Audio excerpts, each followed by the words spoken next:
What up, what up, what up, what up, what up? A2HH Live on a Monday. How's everybody doing in here? We got people piling on in the room. Come on in the room. Shout out to everybody coming in the room. Yes, the title of the show is Coop is actually reporting live from you and AZ, right? Correct. Let the people know what you just kicking it. You know, summer vacation. What's the temperature like out there? It's hot. Um, People are wonderful. I've had a great time. Actually, probably going to catch a red eye tonight or in the morning. Nice, nice. Did you get a chance to check out any of the NFL or NBA action since you've been out there? Yeah, yeah. Watch the games right here. As a matter of fact, out here. Did you watch? I would imagine you watched the Cardinals, right? I did. I was here. What do you think about their quarterback? Even though I know they're like what 1-5 right now. Dobbs has some tools. I think so too. I think they might have something in the future. I mean, it's a great story. Kyler was on the sideline. What's that? Kyler was on the sidelines. Oh yeah, yeah, for sure. Any other NFL action or college football or NBA action we want to talk about? I mean, what do you think about the Spurs #1 pick? He looks good. I think the Eagles and the Bills are showing that when you're physical with Miami, you can beat them. Mm-hmm. As far as NBA, they're really excited here in Phoenix, Mike. They have a championship contender. That's right. You picked them last year. You picked Phoenix last year. It's ironic that I ended up here after picking them. I've already made some plugs to come back to some games here. So you got them winning it all again this year, or you still think Denver's gonna, back to back it? I was gonna say three-peated, but back to back it. I'll tell you what. Here's what I'll tell you. I think that the last four teams standing are going to be Milwaukee, Boston, Phoenix, and Denver. Milwaukee, That's what Boston, Phoenix. Okay. Yeah, those are going to be the last four teams standing. And it's about who's playing the best, really, between those four, I think, at the time when the time comes. Thumbs up in the chat, everybody. We got a whole lot to get to today. We're gonna Oh, talk. Go ahead. got some artists, too. Okay, so what did you hear as far as artists go? No. I'm plugged to this guy named Mike. He was the photographer at the wedding that I was at. But he's got a little music portfolio, too. We need to, check him out. I've always like, I always His thought it name was is, got to show him some love. I always thought it was right. I always thought it was fascinating that, obviously hip hop is being made and cultivated all across the world, but we only seem to focus on a few cities that make it, right? Like, who's the hottest rapper out there in Phoenix, Arizona? Like, who's the hottest rapper in Milwaukee? Who's the hottest rapper out there in Portland, Oregon? I know people are rhyming out there. I know people are making stuff out there. I'll tell you what. Here already, Mike. They play more hip hop on the radio, more real hip hop on the radio here than we do in Atlanta. Mm. When you say real Like, hip hop, what are you talking like? Some I, examples I've of heard, people being played. I mean, Mike, I've even heard more music from Atlanta artists who we grew up on than I have since I've been here. So are They you actually saying they play play older music, or are they playing like the JIDs and stuff out there? I haven't heard JID, but I've heard Yin Yang, I've heard Luda, I've heard Big Boy. Well, you know what I noticed? I was happened to listen to Atlanta radio the other day, right? Trick Daddy and Trina are big here. Okay. You know what I noticed though? Like even V103, the big station that's out here in Atlanta, they make a point or make it a point to say that they are hip hop and R&B and throwbacks or something like that. And I don't know if all the urban stations have to throw in the throwback thing now because is the new music just that microwave where radio stations can't even center their formats around just straight up new hip hop radio? because that's what it brought to me. You know what I mean? I just know they're doing it better and they're playing more of the stuff that we want to hear. Okay. The Huh? the end, like But when you and you're right, and I can tell from the climate that I'm in that it's like not. I'm not gonna say a dearth of hip hop knowledge, but you're right. You can tell that this is one of those places where hip hop hasn't been focused on. right, and I think it's a lot easier for places that don't have, I guess, flagship home followings on a mainstream level where they have to like saturate the market with those artists. They can kind of be neutral. It's kind of like before Atlanta really exploded and we had, pretty much just Outkast and Goody Mob on a mainstream level, but we were getting music from everywhere. We were getting a good dose of the East Coast. We were getting a good dose of the West Coast. We were getting a good dose of the Midwest and whatever was popping there. It didn't get to the point until Atlanta really just totally had its own in a sense where we could just go off of playing nothing but us that it got saturated in that way. So I think cities that don't have that many mainstream figures per se, they benefit from getting a good dose of everything. You know what I mean? Yeah, they do. I can tell the hip hop climate here isn't judgmental. Like So, I heard how about this? The wedding that I was just at, it's like no, I heard Bone playing, but I heard Trick Daddy and Trina playing and Luda playing. You know what I'm saying? But I heard Ice Cube playing. I, I mean, it used to Mike, be you want like to? that here. That's how I mean, we're such fans of everything I because we mean, used to Mike, get everything. just to keep it funky, I'm at the bride and groom's house, and the bride's party song was literally "Party All the Time" by Rick James and Eddie Murphy. Like it's like one of those vibes here. You know what I'm saying? Cool, cool. Well, Yeah. back to the music and thumbs up in the chat, everybody. We're definitely going to get to the topic. I did want to kind of bring some updates as far as since we're talking about music and new artists or newer artists, more current artists in music.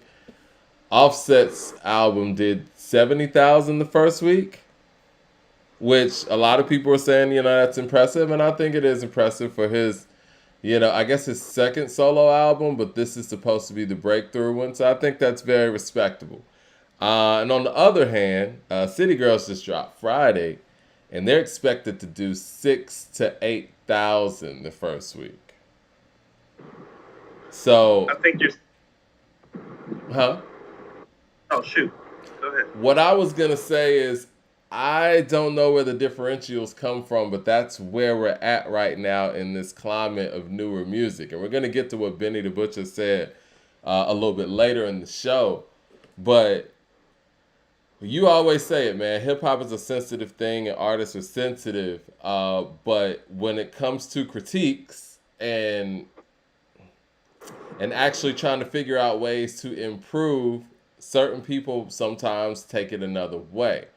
I think that just as much as we get on these platforms and praise artists, that same level of critique comes in as well because you can't call something a classic without critiquing it. You know what I'm saying? Like critiques are good too. Good critiques are there, as well as the somewhat negative critiques per se. But saying all that to say, I think the numbers at this point are starting to reflect what the public feels is quality and isn't quality. And I'm not talking about the stuff that is getting its numbers from TikTok and just trendy things. When we talk about full projects, I heard people say a lot of favorable things about Offset's album, and it seems like the numbers reflected it. A few things. First of all, you're seeing the difference between the social media presence of a City Girls as opposed to their real life music world presence. Good point. Now you're seeing Offset's real music world presence, but I say this respectfully, Mike, and not to bring it up, but when Nas did like 65 off KD, nobody made that big a deal about it, and you would think Offset would have more of a following that the numbers maybe I thought should have even been a little bit higher than that if you want to like use that as some sort of a trajectory, so to speak. Right. Joe Young with the super chat says, "What's up, A2HH Coop? You better you better wax Mike in that Hove versus Kanye matchup. Hove got so many joint. Let's see what Hove got to say. Hope an album is here." Dot with the super chat says, "Graduation or late registration." Me personally, late registration over graduation. I know Coop probably feels the same. I do. As far as that matchup that we had the other day, there's a lot to take away from there. I think I was doing pretty well until, I tried to take a couple of chances. And, I don't think you did very Huh? I don't think you did very well. Really. I think that I was good up until the last round. And you threw me off with a couple premiere tracks. If I could take some of those back, I definitely would. I mean, y'all can go listen to it on Station Head. We could actually, if you want to, we'll probably end up doing that Wednesday, but we can go song for song and round for round and kind of do it like we did the Michael and Prince thing to see if we can get the polls and all that going. But I don't think So Ghetto is that strong, in my personal opinion. And I think that I played it like it wasn't as strong as it is. Listen, So Ghetto's strong, but it ain't no 1,000,001. OG Rissa said, "Yay won, hands down." See, very few rap records are 1,000,001, and whoever said Ye won hands down doesn't know what they're talking about. Let me put this in the chat real quick. Let me put this in the poll. I want to see what people have to say about this. Let's see. Somebody ask OJ. You can't trust brother named OJ, Mike. His name's OJ. Shout out to OJ. OJ responded to. Did you see Cam ask OJ what he thought about the story of OJ? No, I didn't. What did OJ say? OJ said, "As long as you spell my name right." Tater Tots with the super chat. Don't give him a glove endorsement deal, an orange juice deal. No, doing a rental car commercial. Tater Tots to the super chat says, "Joel and Crooked been on a run since 2020. Latest project is fire. Gotta check that out." Who won the Station Head? Let's see. Jay-Z or Kanye? But, yes. We'll put the poll in there, see what the people have to say about it. But, yeah, I think that, to your point, and we'll get on this and then we'll keep it moving, it's similar to what we were talking about in our Nick Love interview, when he was talking about the fact that artists are being asked to basically be social engineers and influencers, more so than being artists. You know what I mean? And like you said, I think that the City Girls numbers are reflective of the fact that maybe they're known more for other things outside of the music. And the music's not a focus. And I think with Offset, he's more music focused, wouldn't you say? I think he's just a more traditional artist, Mike. Like, and that may seem strange to say in these days and times, but if you actually look okay, Mike, when you first hear the Migos stuff, what year? I first heard Migos around 2012, I think. Okay, so think of it. It's 2023. He grew up in a whole nother world, Mike. I mean, we're also about to talk about Good Kid, Mad City.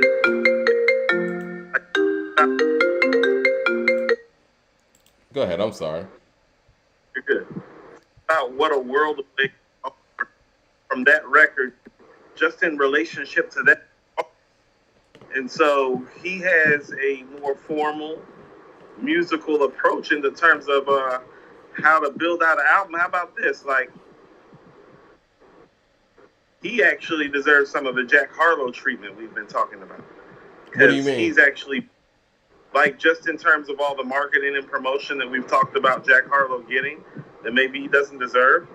Well, Offset actually kind of proved with this record that he's deserving of that kind of attention as, like, a main kind of artist. And he has a resume that speaks to that, Mike, you know? One thing I do like about the Offset rollout, and thumbs up in the chat, guys. I like the fact that it was about the music because there's a lot of things that Offset could actually have used to market himself and this project other than the music itself. I mean, he's married to Cardi B. Obviously, you have all the stuff going on with the Migos. We just saw what Jada Pickett was able to do on a press run for a book release, right? He could have easily went the messy route. He could have easily done a whole bunch of other stuff that was outside of the music, but it's all about selling the music. And I think that that's one of the things that people in this era just haven't been accustomed to. I don't think it's two things. They don't really know how to make an album. Three things I'll Yeah. say. They don't really know how to make an album. Singles don't last you that long, so they're not as important as individuals. You kind of got to come in volume. And number three, I don't think they know how to really market an album. Everything that artists are doing now, it's about marketing themselves and marketing a situation, but it's never the album. And I think that Offset did a good job of trying to do that. Well, Mike, the songs just aren't as good. Yeah. But I think when you know Part of you got to promote an album, you're going to make the songs good because like how about this, Mike? We just called Motown the greatest label ever, pretty much. yeah, My talent that was walking around. the songs, Listen to the song. the songs were They just were as good as the talent, and that says a whole lot. so the talent.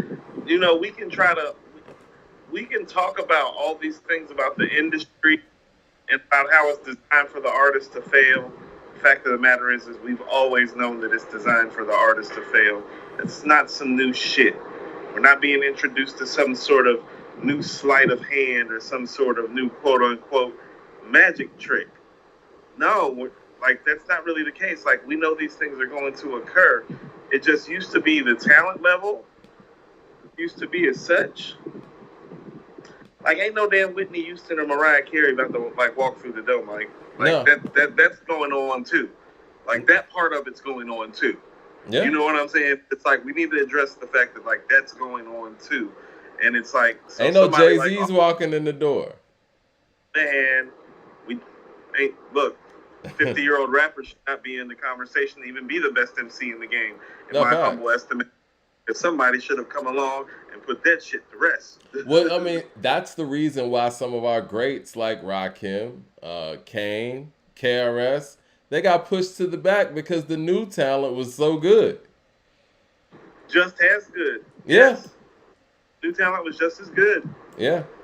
Peter Parks with the super chat says, some of Offset numbers is the music, but it's also the rollout, the marketing with Kea, and also the clothing collabos help. Again, you got to do all of those things. Mad Max with the super chat says, I just want to say, Hobie Baby, Lyrical Exercise, Heart of the City, 99 Problems, Blueprint 2, Snoopy Track were not played. You a Ye fan. You Ye fans are delusional. Hove won. It's actually 50-50 in the poll, Coop. I don't know if you see it right now. With 48 votes, it's 50-50. We'll leave it up.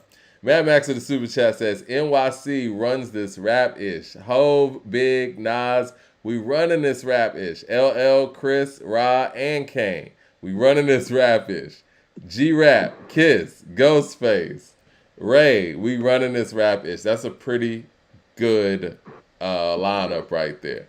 But how many of those, speaking on our current topic, how many of those are in this generation though, Mad Max?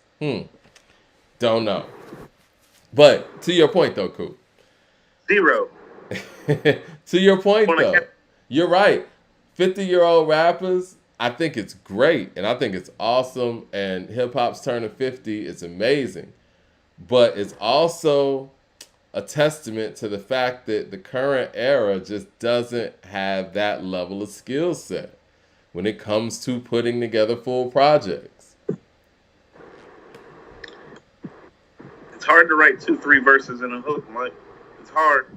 It is. And who do they have to really go to as an example? Like, let's just say you're 18 years old now in Okay. 2023 and you're working on a rap career. What albums did you come up on, like in your lifetime and in your generation, that you can look to as an example? Mm. How old are you? 20? You're 18. Let's just say you're 18 in 18? 2023. What albums do you really have to go to in your generation where you say, you know what, I grew up on such and such. I want to make an album like this. Well, Mike, you actually have Good Kid, Mad City, Good and you Kid, got Mad Forrest. City is 12 years old now. No, 11 years Yeah, old now. 11 years old now. So that 18-year-old would have been 7 years old when that came out. that's about. But yeah, but it also reverberates the same ways Okay. reverberated for us. Astro World, Victory Lap, Daytona. Yeah, Shout out to Victory Lap too, man. Rest in peace, Nipsey. Did you hear that news about Nipsey hitting up Steve Stout? Just it was like days before Nipsey's passing, and he asked Steve like, because he was thinking about the album after Victory Lap. He's like, what kind of roadblocks that you guys run into, making it was written, after having the massive success with Illmatic. Like, what were some mistakes and what were some of the successes? Steve Stout says something along the lines of, you're going to enjoy this. Well, I know I did. He says, waiting on Dr. Dre for Nas Is Coming was the mistake. He's like, the song was good, not great. But one of the things that really worked was obviously going with If I Ruled the World with Lauryn Hill. But he also said that Nas Is Coming was Dr. Dre's first beat outside of Death Row, I believe. So he gave him some probably. grace on that. Maybe should have picked another B. The bars are there. I mean, the bars are there. I've always said Nas Is Coming is underwhelming for me, but I think maybe because of who it is, the time period it is. But again, they were taking chances. They'd never done this before. I think that was the first time that Dr. Dre actually collaborated outside of the West Coast too, right? Yeah, Yeah. yeah. Homeboy Blaze with the super chat says, could it be that a lot of the great to good talent is more underground than mainstream? I think that's a thought too. I mean, obviously, a lot of the bar work is underground, but see, this is the thing. We got to also be balanced here as well. Can the underground guys get you a hit? They got the bar work, and there's always been situations where we had people with bar work that weren't able to give you the hits. That was kind of the difference between a Biggie and let's just say a Big L, right?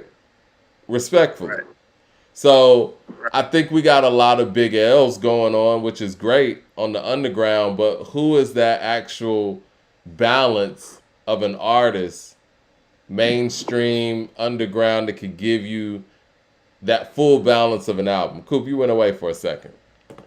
No, I'm right here. No, I can't see you though. I know. Hold on. Let's see. We got some more in the super chat. What up, L Bugs? L Bugs is in the building. Thumbs up in the chat. It looks like Kanye's actually winning this station head. People got Kanye up 51% to 49%. Coop. I don't know. We might have to go song for song with this. Coop just blacked out on y'all. But yeah. Nah, watch out. Give me 2 seconds. Yeah. It's cool. But yes. I think that there is a differential when it comes to the artists that are giving us quality projects and the artists that are giving us, I guess, the singles that you're hearing either on the radio or that are streaming a lot. It seems like an either or thing now, where in hip hop we're not getting somebody who can give you both. I will say this: the album makers do seem to be more so on the independent level, more so than the mainstream level. Oh yeah. I like the area that you just went to. I think I can hear you a little bit better now too. Shout out to Derry Star with the super chat says, "I'm 22, and when I was getting into hip hop, it was during the time of Forest Hill. And if you're reading this, it's too late. And To Pimp a Butterfly. Okay, See, again, but see, those are the big three. We used to be able to look past just the big three.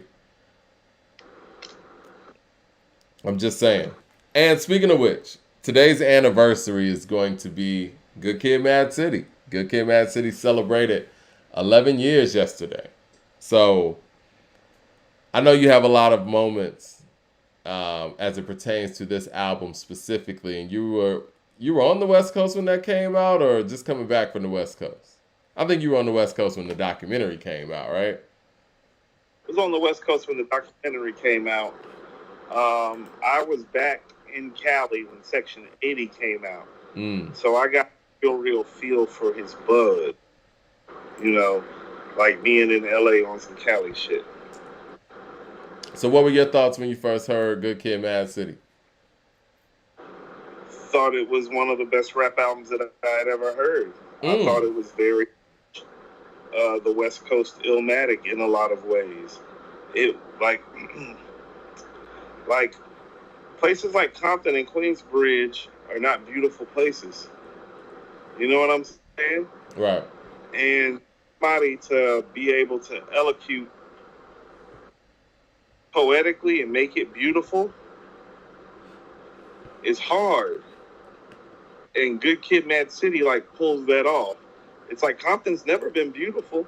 Like Game's description of Compton isn't beautiful. Nip's description, Ice Cube and Dre, you know what I'm saying? It's like Easy's. Like no, but there's something Good Kid, Mad City. Like there's hopeful. It's the Tupac theory. It's the rose that grew through the concrete type of rap album that you rarely get, quite frankly. Well, in your opinion, and I guess we could sit back and look at it now, 11 years later, what would you say the impact of Good Kid, Mad City has been since it dropped? I don't know. I think because the songs on there are so classic, and because the album is so classic, like it's an undeniable type of classic rap album to me. It's one of the few last undeniable classics. It's like, no, if you think that album's just okay, it's like I don't know necessarily like what your hip hop acumen is like. The album's just not okay. It's just not good. It's masterfully brilliant from beginning to end, from beat selection, from conception, from approach, delivery, song structure, for like it has it all. It's a beautiful rap album. It's very Aquemini-ish, Mike, in the sense that it has a little bit of everything on there. You think it's his best album, right? Still, I've never deviated from that even after hearing To Pimp a Butterfly. Even after hearing Damn. Like, Mike, I never walked around like, yeah, I'm like, this is his best. No, I've never really felt that way. So if you were doing a review on Good Kid, Mad City, like right now, and let's just call it like a retro review, if you will, where you can talk about Good Kid, Mad City 11 years later. How would you rate it, and like what would be some of the standouts you would say? The stuff that stood out back then is still standing out now, Mike. You know what I'm saying? So, like, how about this? This is what I mean about it's an undeniable type of like rap classic. The review wouldn't be that much different. I would highlight "Bitch Don't Kill My Vibe." I would highlight Money Trees. Money Trees. I would highlight the complexity of songs like "Sing About Me, I'm Dying." Yeah. Real, but still having the head nodding ability of a Compton and a backseat freestyle. That's what I mean. It's like, no, I would say the same things about it, because when an album is classic, Mike, you just say, we essentially, when we talk about classics, like when we did our Purple Tape re-review, we're saying all the stuff we've been saying since we was about 14, 15, 16 about the album. Yeah. We're just able to articulate it better now that we're in our 30s and 40s, so on and so speak. It's like, no, Ice Water was the shit when I was 15, Mike. Yeah. Guess what? 42? It still is. Shit. Every time it comes on, it's just like, every time Ice Water comes on, it still kind of excites me. I'm just kind of like, oh, I'm like, oh, this is crazy. Man, Max with the super chat says, ASAP Rocky, live, love, ASAP, Mike. Rocky needs to get out Riri's Peaches and get back to the heat. Top 3 flow ever. Great beats, great experience. You know, I love ASAP, and I've said on this show before, I think ASAP is probably one of the more underappreciated artists of his era. He definitely ushered in a lot, but I mean, ASAP's living life right now. I wouldn't expect any new music from him like that. You know what I mean? Like, I think that's the place that hip hop's in too, where, and I think hip hop's always been like this. Let me say that. I think once our artists really get into a comfortable space in life, the music changes, and a lot of times not for the better. And that's why even with this run that Nas and Hit Boy have had, that's what makes it that much more impressive, because life is good, no pun intended, and you're able to still make heat. And I'm not one of those people that, you know, I wish my artist to be in a bad place so I can get good music. No, you know what I mean? Like, I want everybody to win. I want everybody to be in a good place. But unfortunately, when that happens a lot of the times, you're not going to get the rawest music that you love the most. You're not going to get a 36 chambers from a group that is, you know, worth $100 million. I measure degree of difficulty, Mike. That's what I mean. So it's like this. This is like, you know, Tom Brady's last championship with Tampa Bay. Mm-hmm. That might be the one, Mike, and not because he's not under Belichick. It's like, no, go actually look at the players on the roster. Yeah. Like, how many guys other than him and Gronk are really going to the Hall of Fame? You know what I'm saying? It's not like he took some sort of like loaded, like Hall of Fame worthy like roster, like to the, you know what I'm saying? It's like Peyton Manning did with the Broncos.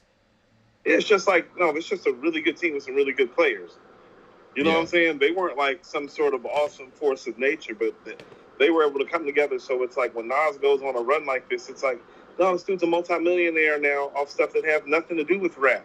Yeah. It's not like he's doing this to have to eat. You know what I'm saying?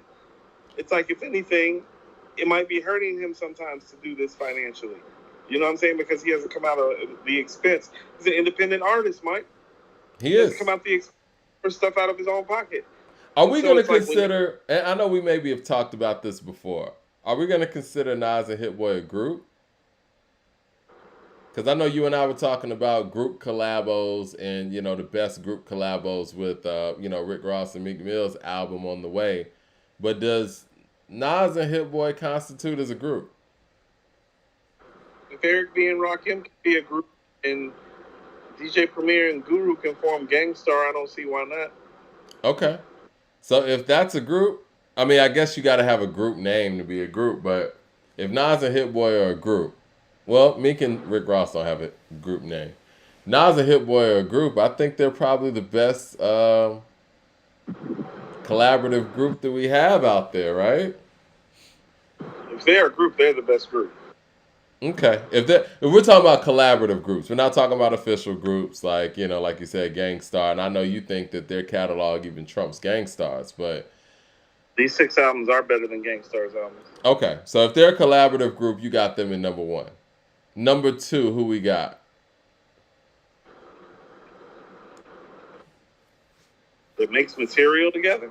That have made an album together. Because, again, we're celebrating, I think the Firm just celebrated an anniversary, too. Yeah. So is the Firm in that conversation? Is the Throne, Jay and Kanye, are they in that conversation?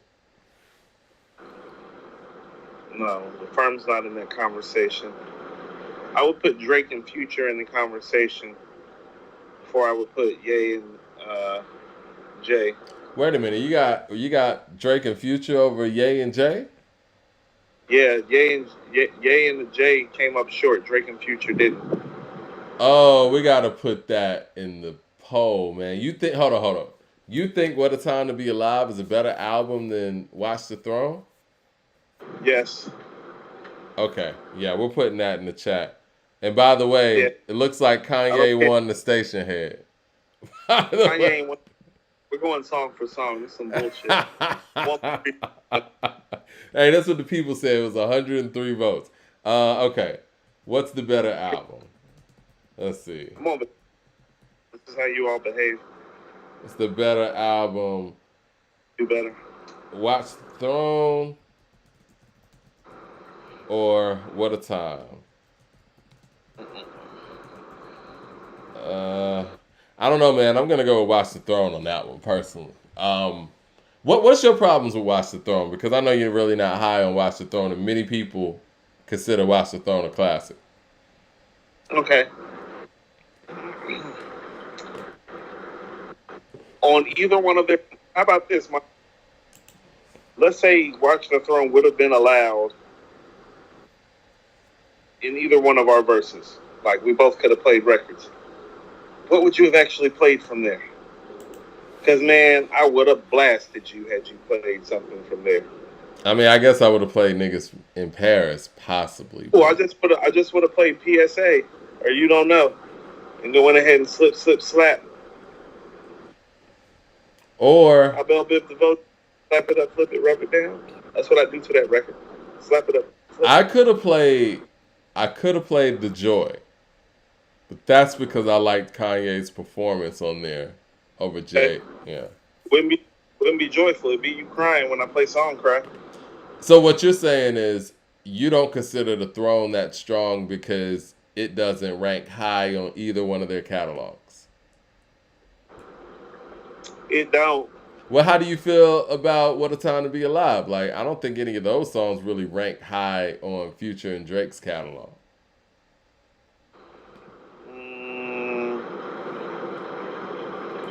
No. First of all, Jumpman belongs on both of their catalogs. Jumpman, okay. All right. I mean, that was the first one that came to mind, too. But, I mean, you know how Jumpman. I feel about when Drake and Future collaborate. I feel like Future's kind of really carrying the collaboration. With Jay and Kanye, they feel more like a duo. I think Otis is great. I think Otis could actually be, if I'm playing Kanye songs, I could throw Otis in there.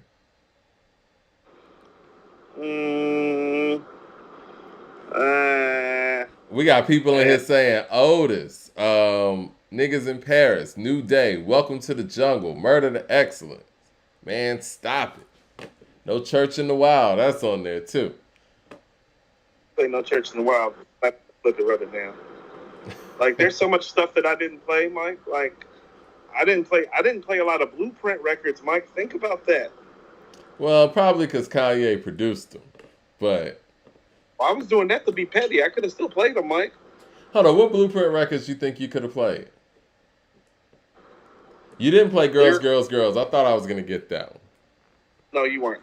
Lyrical Exercise, Song Cry, Heart of the City.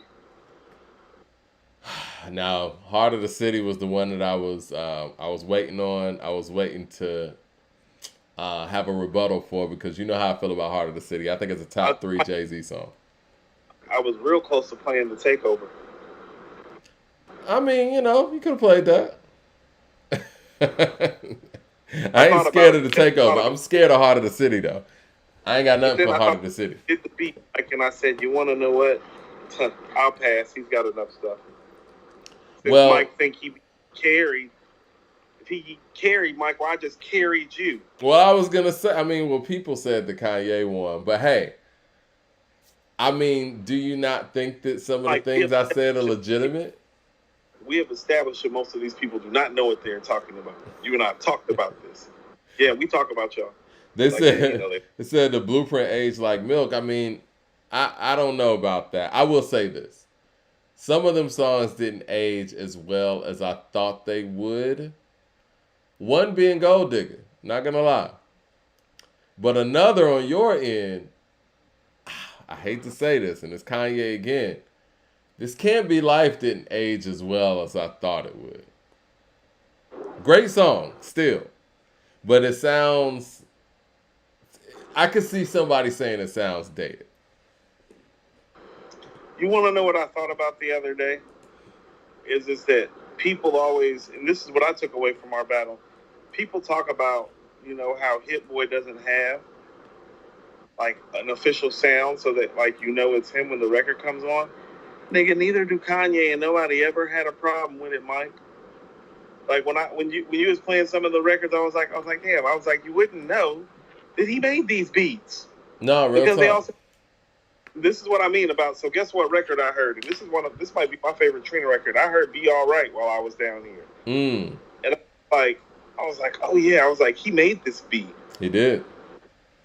It's like, nah, this don't sound like you wouldn't know unless you knew that Kanye did that record. Like you wouldn't knew that Kanye did Turn on 1472 with Nas and JD. Like no, you wouldn't. You know what I mean? Yeah. Like. To be honest with you, Mike, you really wouldn't even knew that he did the Takeover. Or You Don't Know My Name by Alicia Keys. No, that's the most Kanye-ish I think that we probably would get. That would be his realm, most notable realm, yeah. 36 Chambers with the super chat says, Ye beats Jay in a versus every time. Jay is a better MC with better rap fan classics, but his music aged worse and it shows. Jay doesn't have hits that sound good in 2023 like Ye. Stop the foolishness. Wow. Oh, Leroy Green in the building. Leroy says, Coop, you said My Beautiful Dark Twisted Fantasy was an album of the decade, and Watch the Throne literally is from the same session. Shaking my head. Dope battle, but you was helping Ye. LOL. What up, Mike? What up, Leroy? He wasn't helping me. No. Ain't no what up, Leroy. Ain't no what up. First of all, Watch the Throne are the scraps from My Beautiful Dark Twisted Fantasy is what you need to be saying, Leroy. Those are scraps. Listen, man. I will say this, man. When you were playing like Dead Presidents and records with Jay was just spazzing, I'm so caught up in the rhymes and the delivery. I'm like, man, how the fuck do I respond to this, man? Like, and people were saying that I should have responded with Sonics, but it's not the same. And it's kind of like what you were talking about in the Prince and Michael thing. Like, do I really want to go in the chamber where Jay really operates in heavy and try to compete with him? I can't do that. I have to go totally opposite. Like, I have to play the stuff like I Wonder.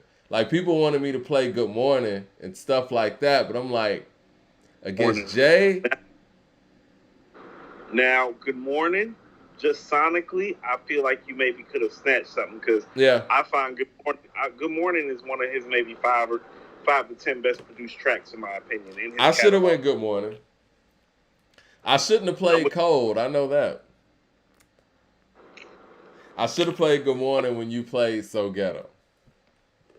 Yes. And see, that would have been that is the one mistake that I'm like, damn. Now, as far as $1,000,001, I have nothing for when Jay is rhyming like that and when Primo's on the beat like that.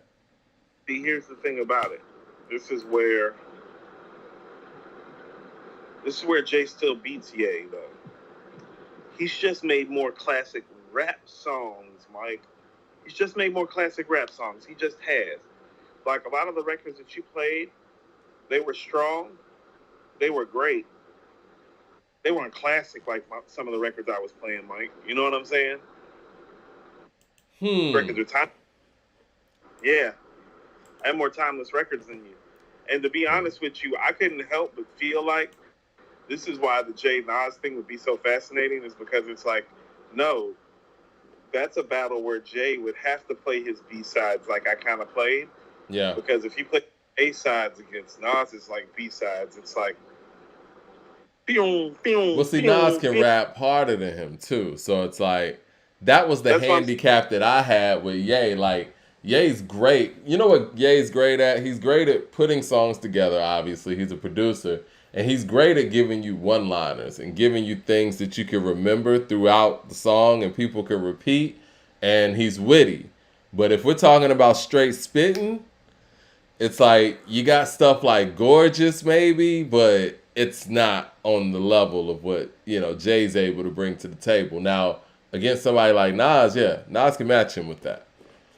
See, that's what I mean. Like for like 1,000,001 questions, if you're like, man, I don't know what to play. It's like, well, that's because you got Kanye. If Nas is on the other side, it's like just put that Nas is like on right now. Yeah. That would be my immediate response. Let's go ahead and take care of that. Matt Max in the super chat says, laughing my ass off. Only songs by Ye that aged well was on My Beautiful Dark Twisted Fantasy. College Dropout aged like milk. 36 is out of his rocker. I will give y'all that. Some of the things on the College Dropout, they have a date on them. I will say that. But with that being said, you want to move on to the Jay-Z topic?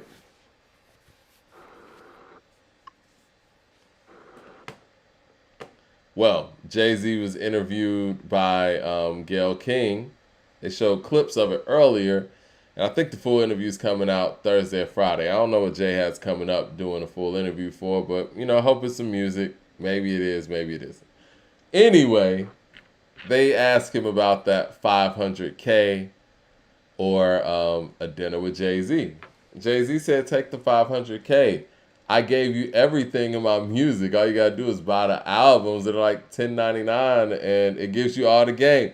I've been saying this, Coop. I've been saying this. Jay, conversational Jay.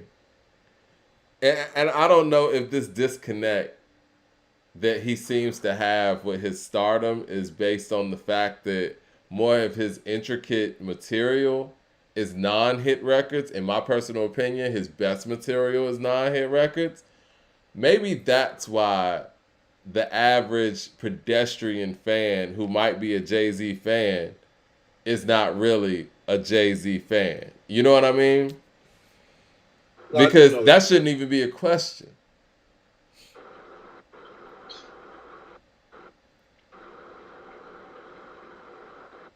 Coop, you there? Yeah, I'm here. What say you? Man, how about this? People do look for reasons to hate on Jay. And a lot of people try to make it seem like he's a lot of things. I know I've made my claims about a lot of things, but Mike, he's a wonderfully brilliant rapper. He always has been. He makes great songs. He's made some of the, like Mike, it's like he kind of said, like on Volume 2, from dropping some of the hottest verse rappers ever heard.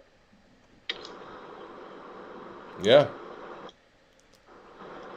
Coop, no, he's that guy, man. You went out again, bro.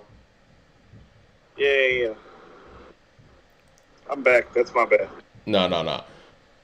Rick Ross said something about it, and Rick Ross said he would take the dinner with Jay. This is what Rick Ross had to say about it, and this was his explanation for it. Let me find this real quick. Yeah, here it is. Let's see what Ross had to say. You know what? I got my joint on airplane mode. Celeste with the super chat says, what up, A2HH? $20 super chat showing love. He says, what up, A2HH? Just showing love. Coop, I sent a 8 a.m. in Charlotte freestyle. I did to your IG and would appreciate it if you and Mike could check it out when y'all get a chance. Salute. Keep doing your thing. Yeah, we definitely go check that out. Make sure you share that, Coop, so we can critique that. If that's okay. I know people don't like, being critiqued anymore. But this is what Rick Ross had to say. Rose, would you take the $500,000 for the dinner with Jay-Z? I'm going to take the dinner, and I'm going to tell you why. In 2008, before I turned in my second album, I had a meeting with Hov. We went to lunch. Philippe Chow, Manhattan. The orange chicken on the stick with the peanut sauce was the vibe at the time. Let me cut through all the conversation. He said, Rose, verses writing to every beat you like, write to every record you can make work. He told me a quick story about Big Pimpin'. I said, okay, bet.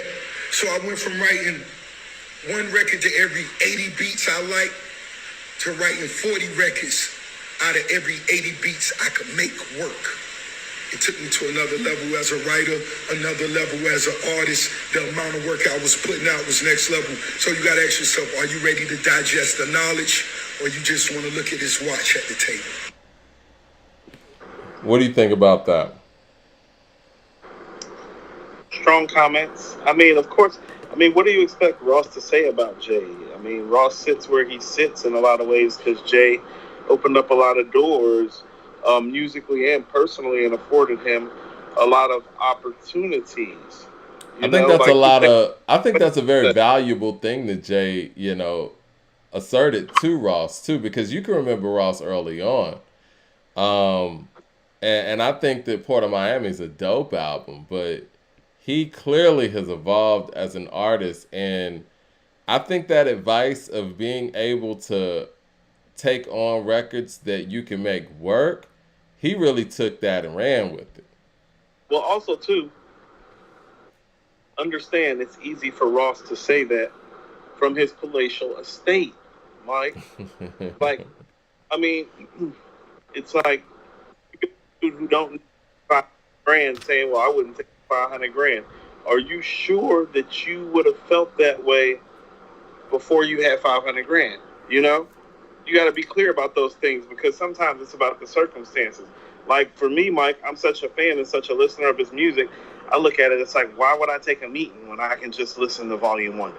Because the type of artist that Jay is, he kind of has given you his life the whole step of the way.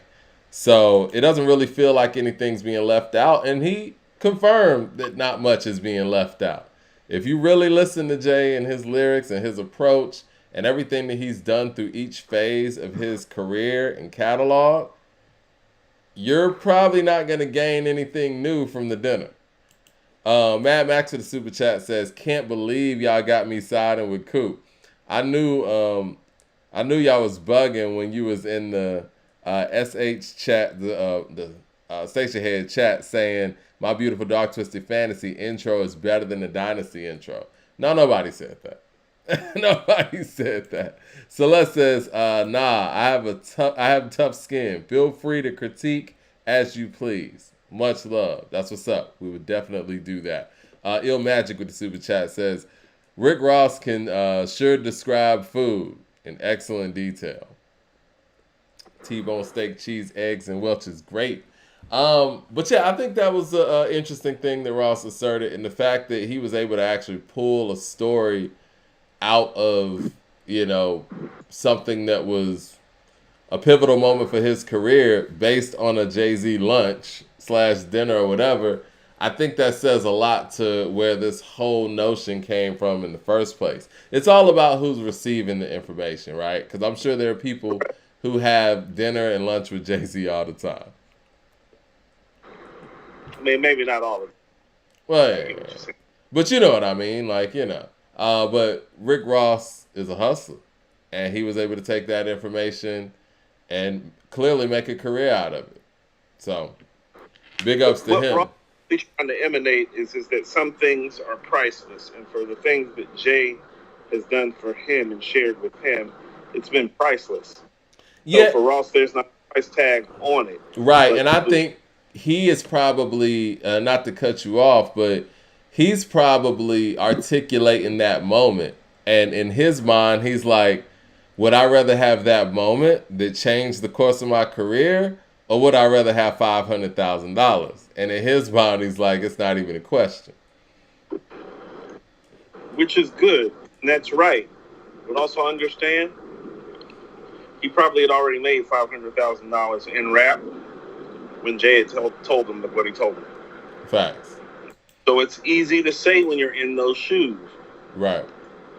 Mad Max to the super chat says, they were saying that, Mike, and I'm like, you never heard one rhyme over to my beautiful Dark Twisted Fantasy intro beat. I done heard mad freestyle to the Dynasty intro. Is the Dynasty intro probably the strongest intro ever? No, it's not even, no. What intros you got over the Dynasty intro? The best Jay intro. What intro you got over the Dynasty intro? Stillmatic intro is better than the Dynasty intro, Mike. I've I been telling disagree you with that. that. I disagree with that. No, Blood of a Slave, Heart of a King. Yeah, it's killing that. I disagree. I mean, the Stillmatic intro is great, but I disagree.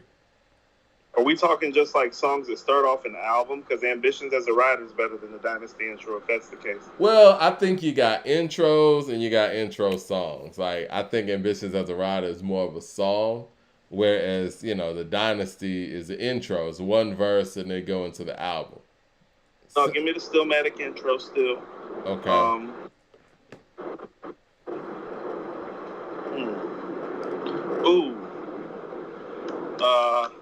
The Mob off the Carter 3. Really? Yeah. Nah, not better than the Dynasty intro. Not to me. No. Carter 2, yeah. I like the Mob more than I like the Dynasty intro. Stop that. Wow. 36 Chambers with a super chat says, Mad Max said that he heard his favorite MC of all time, A$AP Rocky, freestyling on the Dynasty intro and said it was one of the greatest tracks he had ever heard. Shaking my head. Theme song to The Sopranos. Oh, the B intro is dope, but I still gonna go with the Dynasty intro. B pretty dope. Give the Dynasty intro the edge. Yeah, I'm gonna go with the Dynasty intro if we're talking about just one verse intro and just go in. Do y'all have any intros that are better? Kingdom Come is a non-factor. Okay. People say B is better. I disagree with that. I don't think B is better. Is Victory an intro? No. Intro song. I think intro song would be a whole nother thing. Ambitions as a Rider might get that one. I know. I'm trying to think of a great album or a great mic performance that like starts off in the album. I Ain't No Joke. Huh? I Ain't No Joke. Paid in Full. That's a song. No, but that's what I'm saying. Like, if we're talking about first song on album, where are we going then? Yeah, if we're going first song on the album, we're going I Ain't No Joke, New York State of Mind. Ambitions as a Rider, yeah. Yeah, it gets real heavy then. It's real heavy. Mad Max with the super chat says, 36, brother, A$AP Rocky is not my favorite rapper ever. He's up there, probably one of my favorite 10. My GOAT is Pac, and my second favorite is Nas. A$AP's my mans, but nah. Shout out to A$AP. So yeah, do you think Jay got something coming, musically, or is this just another, press opportunity for the museum?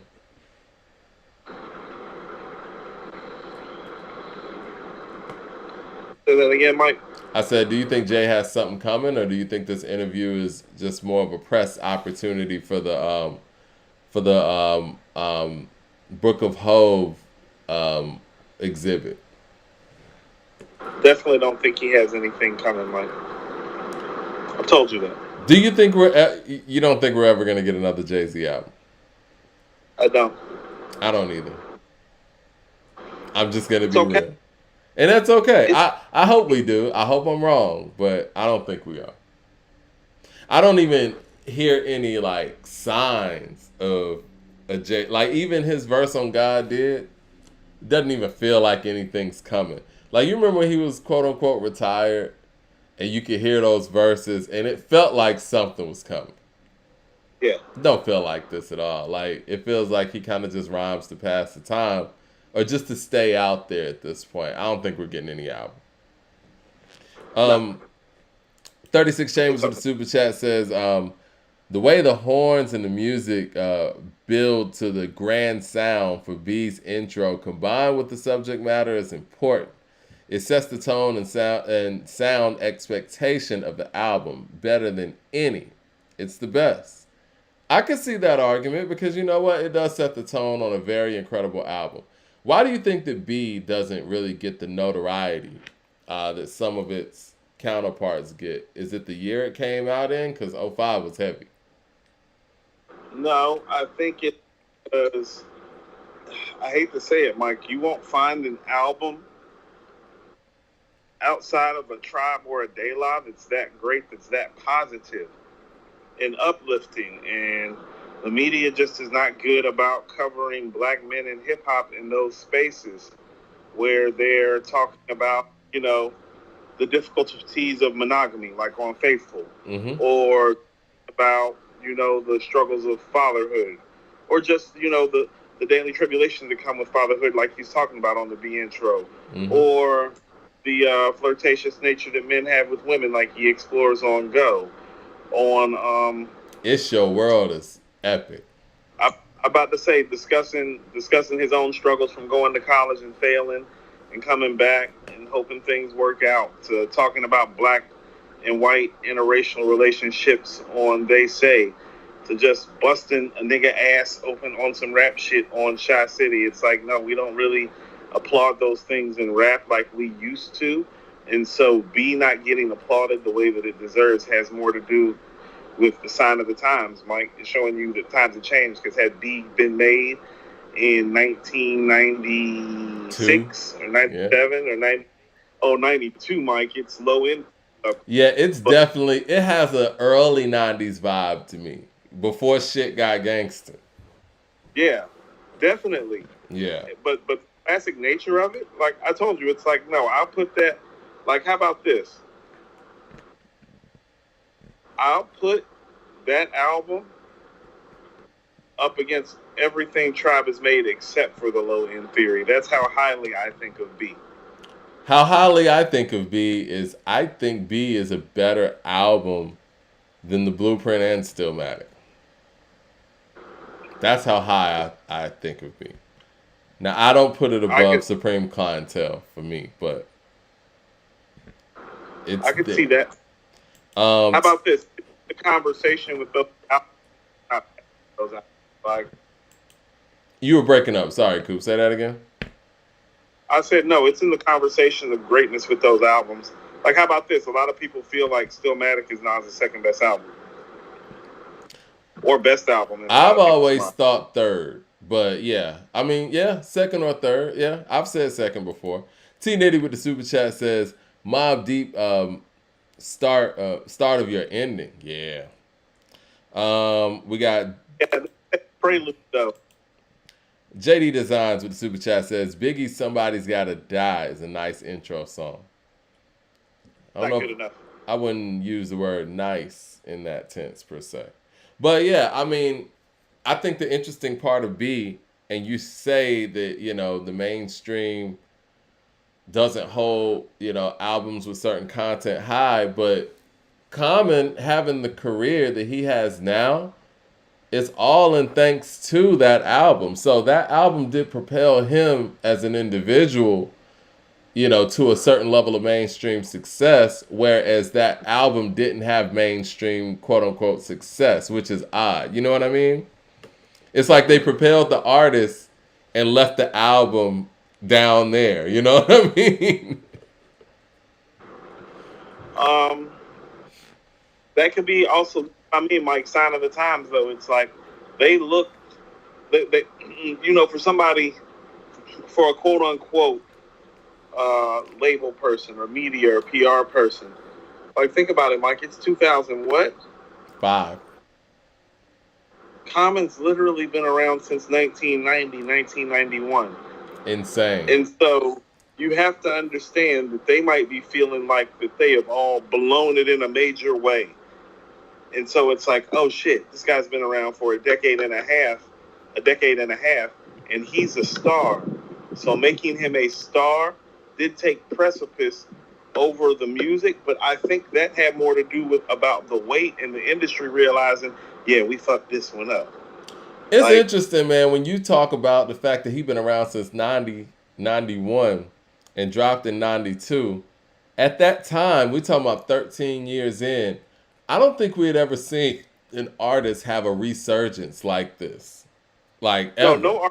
It wasn't a resurgence, Mike. No artist became a star, like a legit star, Mike. Yeah. As late as Common became a star through rap music. Like year 13, Mike. How about this, Mike? That's like not winning the MVP until your 13th year in the league. It just doesn't happen. You don't win MVP in year 13. Yeah. It's like It normally doesn't happen. I think the only person that maybe something like that has happened to is like Rich Gannon for the Raiders. I'm trying You to know, think of something comparable, man. I can't because usually in hip hop, you have people making their mark with the first couple of albums. Now, I will give Wayne credit. It took Wayne a couple of albums, right? It didn't happen right away. But what Common did is very different, man. Like, I always looked at Common, you know how you say Tupac's the logo in hip hop? I always looked at Common as the the face of the backpack rapper, like the underground rapper, that whole scene that was going on in the late 90s with the Roots, Talib, Mos Def. I always looked at Common as the guy in that chamber. And I never would have thought that Common would have turned into a crossover success. Somebody who might end up getting the EGOT. I never, ever, ever in a million years would have thought that Common would have been able to have a career like this. but it's not even the Wayne effect, Mike, because this is what I'm saying is that no, people knew Wayne was a star. Yeah. That's why when the house burned down and he was the only man left standing, they felt comfortable rebuilding the house. They felt comfortable rebuilding that house because they knew Wayne was a star. You know what I'm saying? Like, no, Com didn't get that. Com didn't even get that when he made The Light. Is like Common a star? Let me ask you that. I mean, we know he's a star now, but in a vacuum, if you're just looking at it for what it is, looking at the rhymer, the performer, the album maker, the artist, is he a star? Okay, Mike, so here's what I'll tell you. He's not a star on Can I Borrow a Dollar or on Resurrection. But the guy that I hear on One Day It'll All Make Sense, yeah, he's a star. So they was about 8 years late, in my opinion, because that's 97.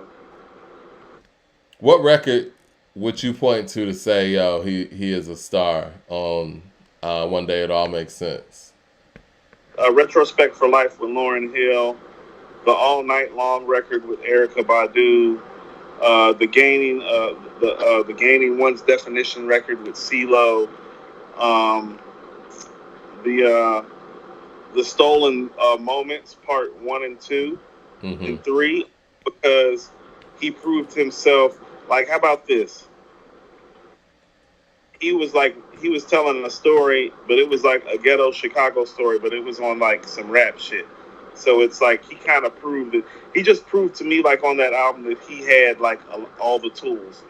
I'm gonna go a little bit after that. I think when I saw him on 1999, I saw the star power there. Isn't that later that year? Uh-huh. What year? 1999. 99. Is it 99? Yeah, because that was on the Sound Bombing too. One Day It All Makes Sense is when I seen it. Yeah, I would say that record and when he was on Respiration with Black Star. What on the what is it? On Invocation, on the start to one Day It All Makes Sense. When he says not for the money, I could have sampled Diana Ross a long time ago. Like when he started saying stuff like that, I'm like, oh no, this guy's a star. I inhale imagination and breathe wonder. Like I was like, no, star. I liked his flow on Like Water for Chocolate, and I think that is a flow that we're never gonna get from him again. We never got it again. I think to me, that's kind of, and some people in the chat saying we overhyping Common. It's funny, man. Common's one of those guys where it's like the quality's there, but you either rock with it or you don't. I think he's kind of like Cameron in that sense. You either see the greatness in it or you don't. But that flow that he's using on Like Water for Chocolate is very Jay-Z Volume 1-esque, where it's like, it's very distinctive. You know what you're getting in Jay-Z Volume 1, and we're never going to get that Jay again. Same thing with Common on Like Water for Chocolate. The way he's rhyming on The Sixth Sense, which I think might be one of his lyrically, one of his strongest songs, you're never going to get Common rapping like that again. Yeah. Common's better than Cam. What's that? Common's better than Cam. He's not more entertaining, though. He's not, but he's a better album maker and a better song maker, and he's a better lyricist and storyteller. Like I love Cam. Common's a better album maker than a lot of people. And see, I'm reading some of the stuff you guys are saying in the chats about, Common's soft and Common's boring. Common soft. Y'all like Kanye. Kanye has an edge.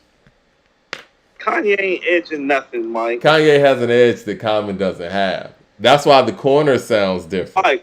Mike, the edge is called having a mental health disorder. I mean, no an edge is an edge. Literally called having a mental health disorder. Ain't nothing edgy about a mental health disorder. Would you rather listen to Common out if they came out with an album today? Are you gonna listen to the Common album first or the Kanye album first? Be honest. Honestly, I'm gonna listen to Common first, but I was a Common fan before I was a Kanye fan. Okay. I don't believe you. And Common's made better albums than Kanye overall. So I just beat you in a versus with Kanye versus Jay-Z. And you think that Common could win that? No. Common is not going to beat Kanye in the versus. Made better albums. Did he make better albums? Let's explore that. I told you, Mike, after graduation, look here. There's the first three. There's My Beautiful Dark Twisted Fantasy. After those four, Mike, there is a drop-off in the quality. I'm tired of explaining this to you. If we're going, all right, let's put these two artists together, right? Let's name the top 5 albums between these two artists. The top 5? B is the only one that Common's going to have in that top 5. You don't think Like Water for Chocolate's in there? I don't think Like Water for Chocolate is better than My Beautiful Dark Twisted Fantasy, The College Dropout, Late Registration, maybe Graduation, but I don't think so. That would still be able to get it in the top 5. Those would be the 3 Kanye records that would make it, and then B and Like Water for Chocolate. Yeah. No, I named 4 Kanye records, and then B. No. I named My Beautiful Dark Twisted Fantasy, Late Registration, College Dropout, and Graduation. Oh, it's too many. It's too many. Too many. 3. Okay, so which album? And we'll put it in the poll. Which of those 4 albums do you think? Dos, tres. Which of those 4 albums do you think Like Water for Chocolate is better than? I like Water for Chocolate better than Graduation. I'll put it in the chat. I'll put it in the poll. 36 Chambers with a super chat says, you don't make a song like The Corner without being in the streets. Kanye made that. Anyway, these comments are wild. A grown man reflecting life, love, relationships, and parenthood isn't soft. That's a child's mentality. Now, I do agree with that, 36 Chambers. I don't think Common's soft or anything. I think he took a certain approach to making music. Are we going to call Q-Tip soft? You know what I mean? We're not going to do that. Hey, people be forgetting. It's like, no, Common's still from the south side of Chicago. And 36 Chambers also said Common's son Cube when Cube was that guy. Q-Tip from Queens, Mike. No, he said Common's son Ice Cube when Ice Cube was that guy. I think sometimes people forget where people are from. It's like, no, Mike, Q-Tip is from Queens. If you fuck with Q-Tip, the Queen's gonna come out. Common from the south side of Chicago, Mike, they don't make no, you know what I'm saying? They don't be breeding no type of back down. You ever talked to somebody from the south side of Chicago before, Mike? Common also has The Bitch in You in his catalog. That happened. We can't act like it didn't happen. That's a heavy feather to have in your cap. Jermaine Johnson with the super chat says, new Busta album dropping tomorrow. Thoughts? Is that really happening? Let me do some, hold on. Have you heard anything about that, Coop?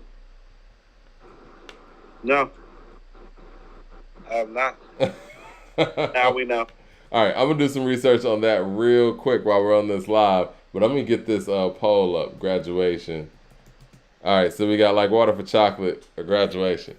But what are your thoughts on Busta dropping an album tomorrow? I mean, he dropped the single, so we knew an album was coming. We just didn't know when. So. Didn't like the single at all. I was okay with it. I didn't love it, but...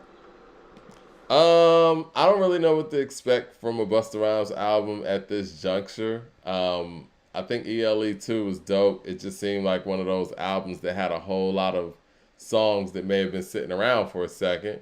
Hey, Mike, second. What's that? I just want you to check the poll right quick. Oh yeah, it looks like Water for Chocolate's running away with it. Being that ass. You got one finally. Got one finally. But yeah, thoughts on the new Busta Rhymes album? I don't know, man. We'll just have to wait and see. I don't want this to sound shady or anything because I'm a Busta Rhymes fan. I don't expect much. I hope I am surprised. Sounds shady when you said it. Does it? I mean, the last album that he pretty good, Mike. It was pretty good. We'll see. You know, again, I think lightning could strike twice, maybe, but I don't really love what I heard from the record that was the single. But again, you know, we're YouTube critics of hip hop. Before we get into that topic, I know you wanted to do your top 5. We're gonna do some segments here. Coop has a top 5 segment that is actually about to roll out right now. What is your top 5 today, sir? You know, I've been hearing a lot of talk about Tyreek Hill this year, and he's on pace to break a lot of records. I'm not sure if he's still on that pace after yesterday, because I didn't check his numbers. I know he caught that one touchdown from Tua before half, but then I didn't get to check the rest of the game, really. Now, this is no disrespect to Tyreek, but he's just not in that conversation yet of all time to be having an all-time conversation about him, because he's having an all-time season. And it made me think, who are really the 5 greatest wide receivers of all time? And so, I got a list. Here it is. All right. Well, Coop's top 5, sponsored by. We're looking for a sponsor here for that one. So, sponsored by Coop. Sponsored by Coop. Likely. There Don't trust nothing. They this. All right. At number 5, Mike, I would have this guy higher, but I think sometimes people forget that Shannon Sharpe, for almost his entire life until his brother got hurt, was the second best football player in his family, because Sterling Sharpe, when he played, was the best wide receiver in the league when he got hurt. And that's when Jerry Rice was in his prime walking around.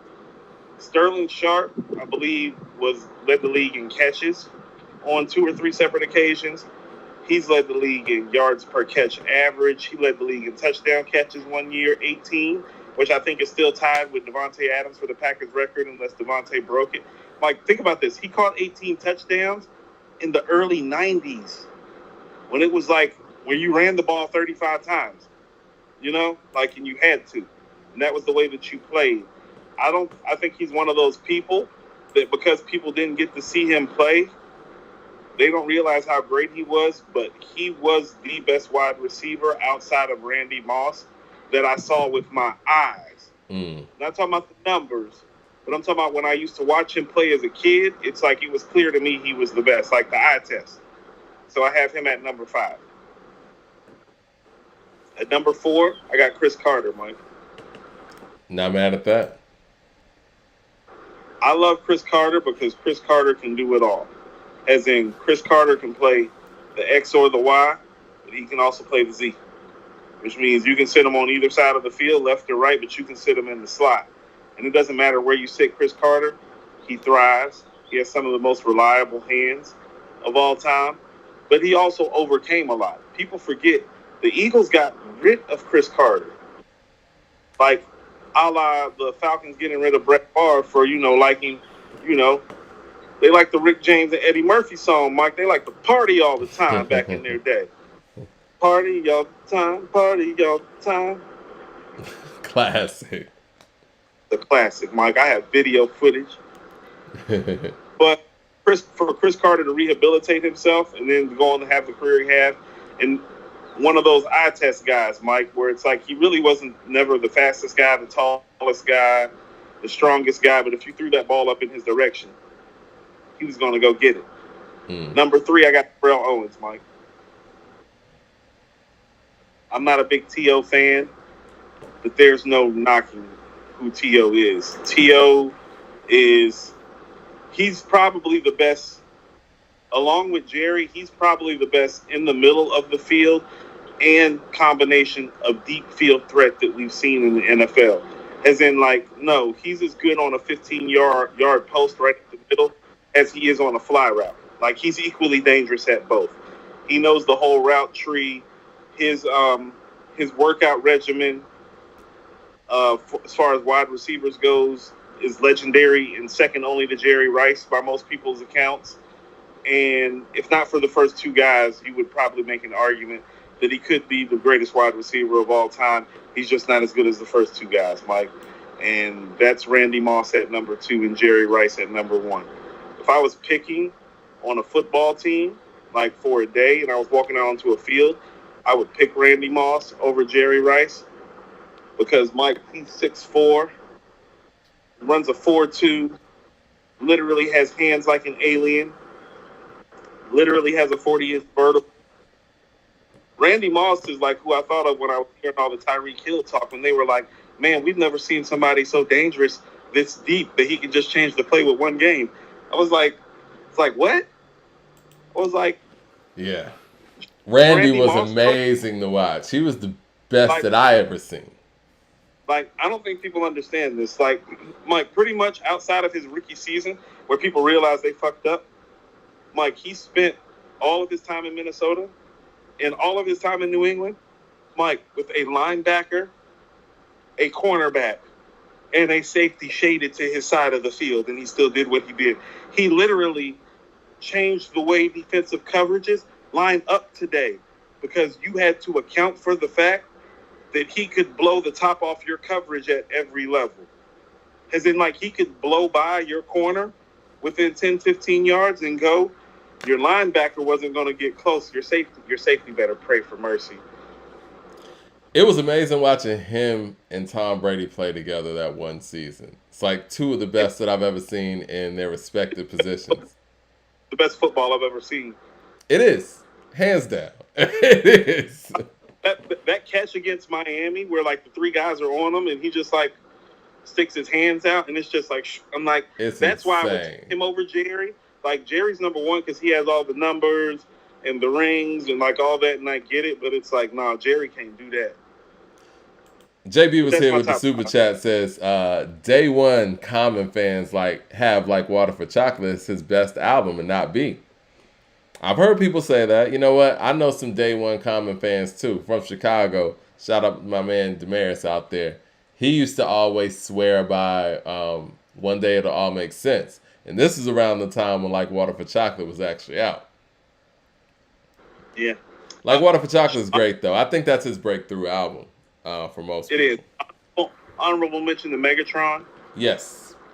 Michael Irvin. Antonio Brown. Andre Reed. A lot of people forget about Andre Reed. Tim Brown. Even though Tim Brown was a total fucking asshole when I met him. Shout out to Tim Brown too. Got a Tim Brown story? You don't want to hear the Tim Brown story because I'm a Notre Dame fan. So think about how bad it is that I'm calling Tim Brown an asshole. You got I'm surprised you didn't have Michael Irvin in there. Nah, I couldn't put Mike up there because I remember when him and Sterling Sharp and Jerry were all playing and at their peak, and he was the third best of the three. Well, that was Coop's top 5. He played on the best team. He played on the best team of the three, but he was the best wide receiver. It's kind of like our Emmitt Smith argument, right? That's why I'm saying, like, Mike, if you put Barry Sanders behind the Dallas Cowboys offensive line, they win like 4 straight Super Bowls. The end. Well, look forward to seeing what your top 5 is going to be Wednesday. I know we still got top 5 running backs out there. I'm sure top 5 point guards. There's a whole bunch of stuff we can do. J.I. Design with the super chat says, I love the wide receiver list, Coop. I think that Sterling Sharp should be in the Hall of Fame, just like Terrell Davis got in. What do you think about Marvin Harrison? Good one. I think Sterling Sharp is better at his position than Terrell Davis was at his position. and I think Sterling Sharp's better than Marvin Harrison. Marvin Harrison Period. got a lot of numbers. Got a lot of Peyton Manning. I mean, Peyton Manning had a lot of him too. I mean, How about this? Brett Favre, the gunslinger, didn't start existing until Sterling Sharp vertebrae injury forced him to retire, because before that, he wasn't a gunslinger. You want to know why? Because everything he threw to Sterling Sharp, he fucking caught. Right. There was no gunslinger Brett Favre when Sterling Sharp was around. It was just touchdown Brett Favre. Right. Dot with the super chat says, don't forget Steve Smith, top 10 in receiving yards. What do you think about Carolina, Steve? Steve Smith deserves a mention too. Andre Johnson? Not gonna crack this list. Julio. Almost. Julio on the outside looking in, unfortunately, because of the touchdowns or lack thereof. And you know, in my opinion, I think that's more of a Matt Ryan issue. I've seen Julio have to stop and come back for so many passes. I mean, not to be funny, Mike, outside of that 1 year with Tom Brady, Randy Moss really have. Because Jerry Rice had Joe Montana and Steve Young. That's part of the reason why he has the numbers that he has. Yeah. No, for real. And then he got the Rich Gannon MVP, the one old guy who got great late. No, he got that guy during that guy's MVP season. No, facts. Did you see Memphis Bleak's drink champs yet? I've seen a good bit of it. I haven't seen all of it. What did you think about it? And I want to ask the people in the room, like, you know, what's their highlights from it? Because I didn't get. Go ahead. I think the backstory of him chasing Mace is priceless. I didn't get to that part. What happened? So, first of all, I can account for this. So Bleak said Ja Rule was his first real homie in the industry. I met them in a record store together when I was in high school. Same record store I talk about, Manifest. Right. No, they pulled up so that part about it is real. And this is around the time when X was starting to bubble. So I guess X was Bleak is telling the story about how, you know, it's pretty much X is rolling with a bunch of Brooklyn dudes and a bunch of Queens dudes. And they pull up on Puff and Bad Boy and them. And X hops out the car and literally starts chasing Mace on the four-wheeler. And he's like chasing them down. And Bleak was pointing out how nobody from Mace's crew was trying to stop X because they didn't want it with X. Yeah, I don't think anybody wants it with X. Why was he chasing? You know, did he say why? It's X, Mike. Who knows? He might have breathed wrong on the wrong day, Mike. He wasn't feeling where he was coming from. That's when I realized DMX, early DMX, really is like Omar from The Wire. You understand that, right? Oh yeah, no, for real. Yeah. From the stories I've heard. Like in real life, it's dudes is uncomfortable around him. You know what I'm saying? Mace kind of tells some of these stories on It Is What It Is. I don't know if you saw when, I guess one of the fans had a question for Mace via Cam on It Is What It Is, but they were asking Mace what he was doing, or what did he do after he heard the news that Biggie had been killed. And he said that he couldn't come out of his hotel room because, it was 50 Bloods or whatever outside. So Mace and those guys have all kind of stories. And I think Cam and Mace, they're in a unique position in the sense where they were around for all of this iconic stuff, and they were a big piece during these times as well. I'm sure they have all kind of stories. Yeah, Bleak was around for a lot. He talked about a lot of. Jermaine Johnson with the super chat says, for one game, T.O. may be a top 10 amongst active players. For one game. J.I. Design with the super chat says, Antonio Brown was cold too. His antics sadly might keep him out of the Hall of Fame. Listen, I don't believe in those antics in the Hall of Fame, man. I think that at the end of the day, just like how organizations count wins and losses and Super Bowl wins and rings and this and that, your numbers should speak for themselves. I don't care what you said or did off the field or whatever. As a athlete, your numbers and the work that you put in, that should get you there. Just like it gets you wins, just like it gets you losses, just like it gets you Super Bowls. I truly believe that Dennis Rodman getting into the Hall of Fame and the way that he did and the fashion that he did was based on what he did with the Chicago Bulls. Because otherwise, I don't think they would have put Dennis in. Well, it's hard to ignore a guy that's an integral part of two dynasties. Yep. But they try to ignore that Detroit dynasty. Detroit gets it both ways. Like with the 80s Detroit team, they try to ignore what they did. And I feel like the 2000s Detroit team gets ignored too. Yeah, they whooped the Lakers' ass. I don't think they weren't a part of the plan. They weren't part of Kobe's plan. And honestly, I have that whole conspiracy theory about how Melo was supposed to be drafted there. If Melo would have been drafted there like he was supposed to, like any normal thinking human being would have drafted him, that Detroit team would have won for a long time. And I don't think that was in the plans, especially with LeBron going to Cleveland. People in Cleveland might have traveled to go see that Detroit team play. So shout out to Detroit up there, man. They don't want y'all to be good for whatever reason, but Detroit seems to continuously beat the odds. Mike, I don't appreciate you poll going. It's like 91 people done voted. Graduation lost, fam. Let it go. Oh, I was ignoring it. I didn't even know it was still going. Yeah, graduation lost though. Yeah, sure. No, I wasn't holding on to hope. No, Like Water for Chocolate got that one.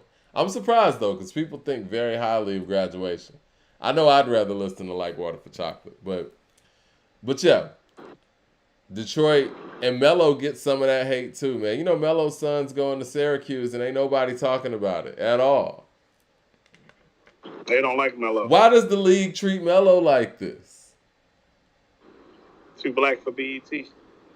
I mean, it's crazy, man. You would think Melo was a scrub out here or something, man. Like, they treat Melo like they didn't give him no proper send-off. They kicked him out the league damn near before. It made it seem like he couldn't play.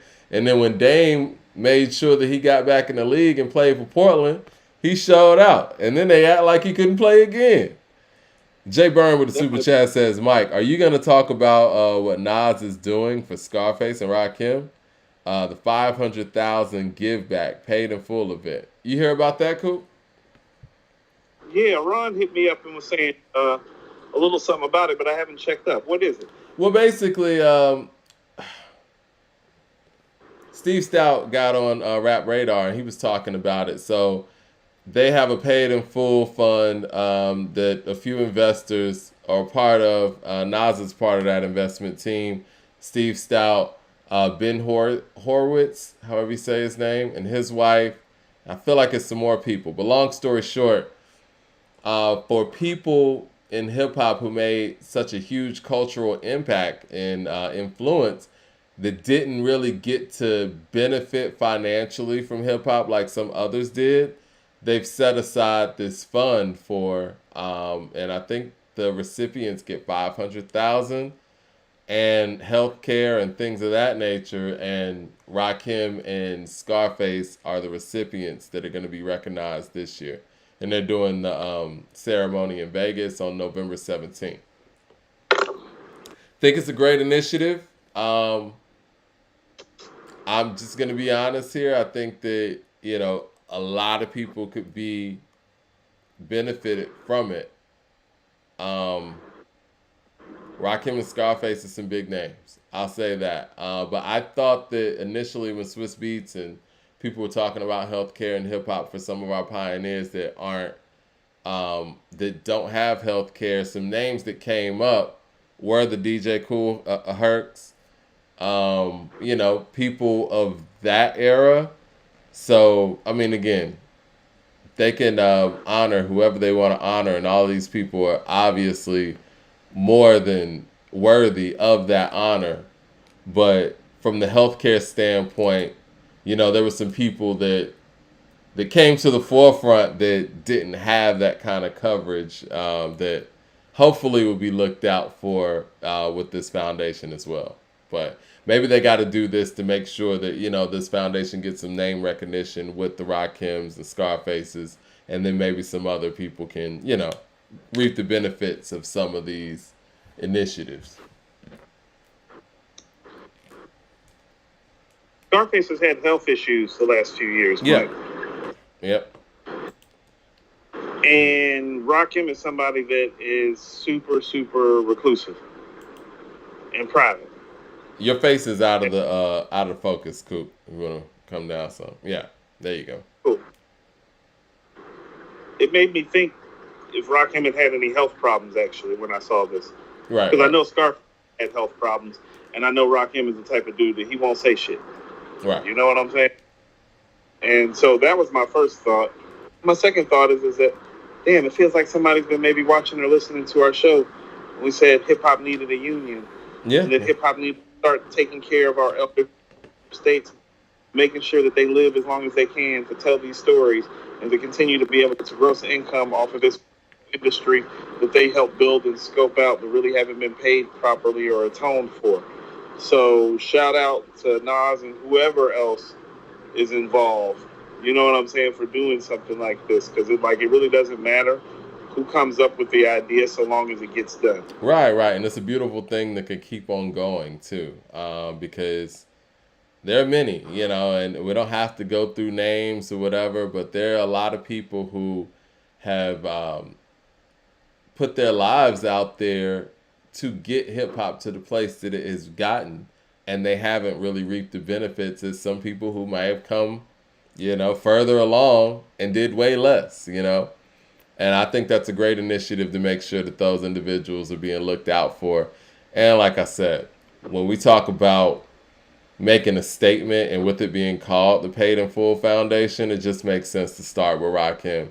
And, like you said, Scarface, we know what he's been dealing with. And shout out to him and his son. His son was his donor. It was a liver, right? Kidney. That's it, yeah. Dot with the super chat says, has Rakim ever said anything about this Nas run? No, I mean, Rakim doesn't really talk, though. I mean, I think last time I saw Rakim actually speaking was at the Book of Hove exhibit or whatnot. But yeah, I think that it's great that hip-hop is looking out for hip-hop at this point. And this is a great initiative, and I think they should keep it going. I do, too. Well, shout out to them. Shout out to them and many more. What are some other things you took from the Memphis Bleek Drink Champs before we move on to the next segment? I mean, he's loyal to Jay, so there's a lot of loyal Jay talk. Coming of Age that got made in 1994, and it made me realize Reasonable Doubt was an album that was pieced together over the course of years, Mike. When I hear Coming of Age on Reasonable Doubt, I know that's the first song they made. Sounds like he's literally talking about how Jay's running around with Clark Kent.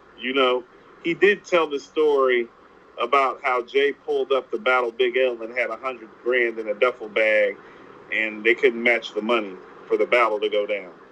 But Jay was like that out here. Yeah. You know what I'm? Bleek talked about how he battled Shaheem and Stapleton Projects and beat him. He talked about Wu-Tang and Rough Riders a little bit. Bleek's nice, man. You know what I mean? I think that because Bleek stands next to Jay, he kind of gets the short end of the stick. And again, listen, man, Ron Harper's a great basketball player. You know what I'm saying? You standing next to somebody like Michael Jordan or whatever, it's what it is. I think Ron Harper could go 220 in his heyday. Straight up. And I think Memphis Bleek, he let a lot of the critics, we're going to get to the critics in a second, I think he kind of let them detour his career. Even that story he told about Drumline and stuff like that. Did you see that? Mm-hmm.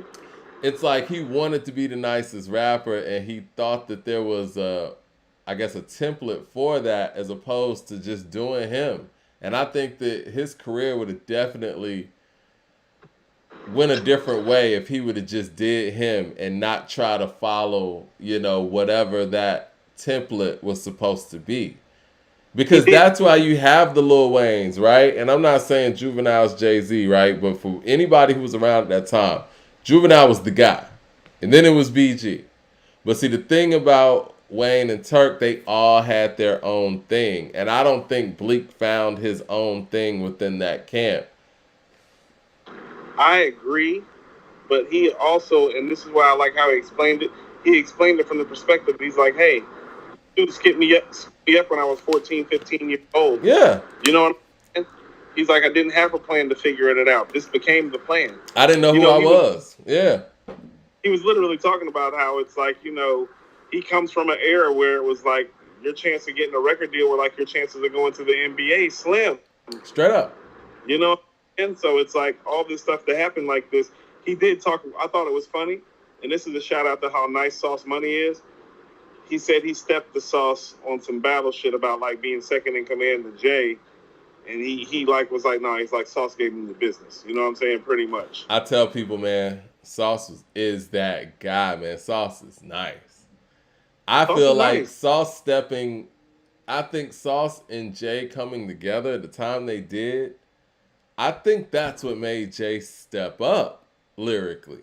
You know what I mean? Like, because I try to find that moment where Jay took that leap. Because you listen to some of the stuff that In My Lifetime and all, he's nice, the flow is there. But lyrically stepping up, I think that comes from him collaborating with Sauce, man. I mean, Bleak spoke to Jay, slowed it down. He became one of the GOATs. Yeah.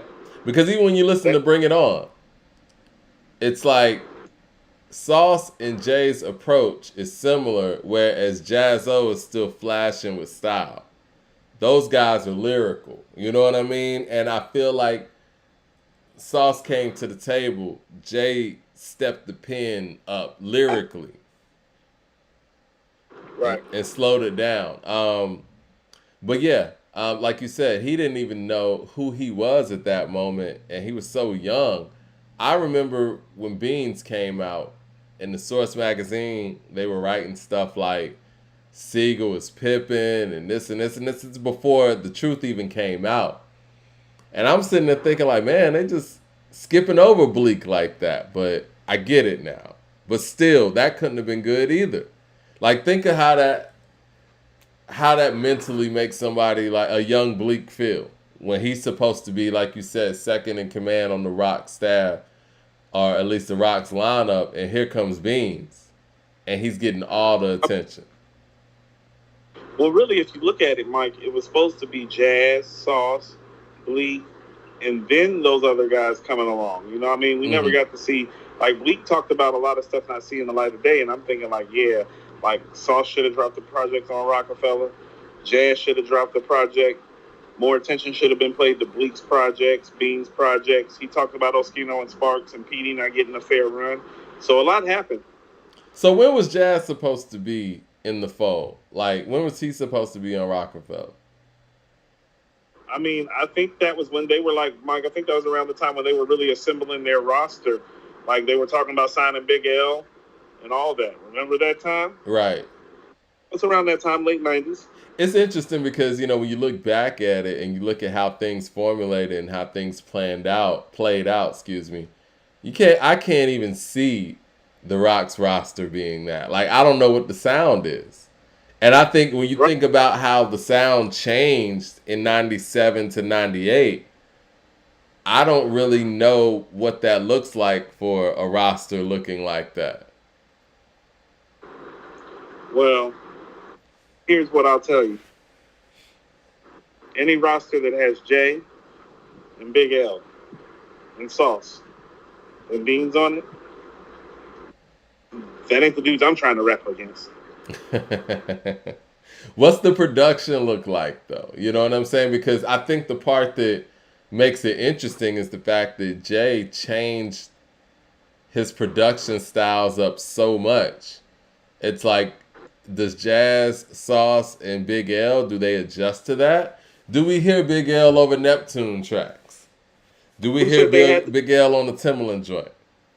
But who said that they had to do all that? And who says Jay ends up going that route necessarily? We did hear You know, Jaz-O on the Timberland track though, so we might have. right? Like got a Timberland track. Mm-hmm. No, that happened. So, yeah, it's a possibility. I'm sure that we got some inside information with my man Leroy Green over here. He probably knows. I don't know. You don't think Leroy Green knows? Leroy and Mad Max know the least, Mike. Never forget. They know the least. That's why they talk the most. But no, I love that roster, but it's funny how the Rockefeller family was able to retool even after that. They built everything around Beans, it feels like. Beans and the Philly sound. But did they really? Like, think about it. Did that ever really happen like that, though? I think so. It did. What do you mean? I mean, State Property was pretty much what Rockefeller was as a camp. That was like a year, Mike. That's what I'm saying. It was like a year. Maybe 2? I don't think so. Well, all right. So as a label, with you saying that, as an overall label, where do you rank Rockefeller Records?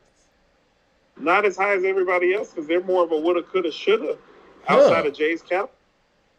You think? No, man. They kind of had it on lock for a second. Jay had it on lock, Mike. Freeway had a moment. Cam when he got to Rockefeller. Beans, of course. Emil. Mike, you're reaching. you don't think Emil had a moment? It's my classic albums have been released under Rockefeller Records. Think about it. Well, are we counting Kanye? No, let's not count Kanye. Because you know what? Kind of like with G Unit. When I think about Rockefeller, I think about Jay, Beans, Bleak, and Emil. Mike, you're not answering my question. Repeat your question. How many classic albums came out on Rockefeller? Exclude Jay for a moment. Cameron's Come Home With Me. It's not a classic. Freeway is Philadelphia Freeway. It's not a classic. No. The College Dropout. Yeah, it's a classic. Turn it off. Okay.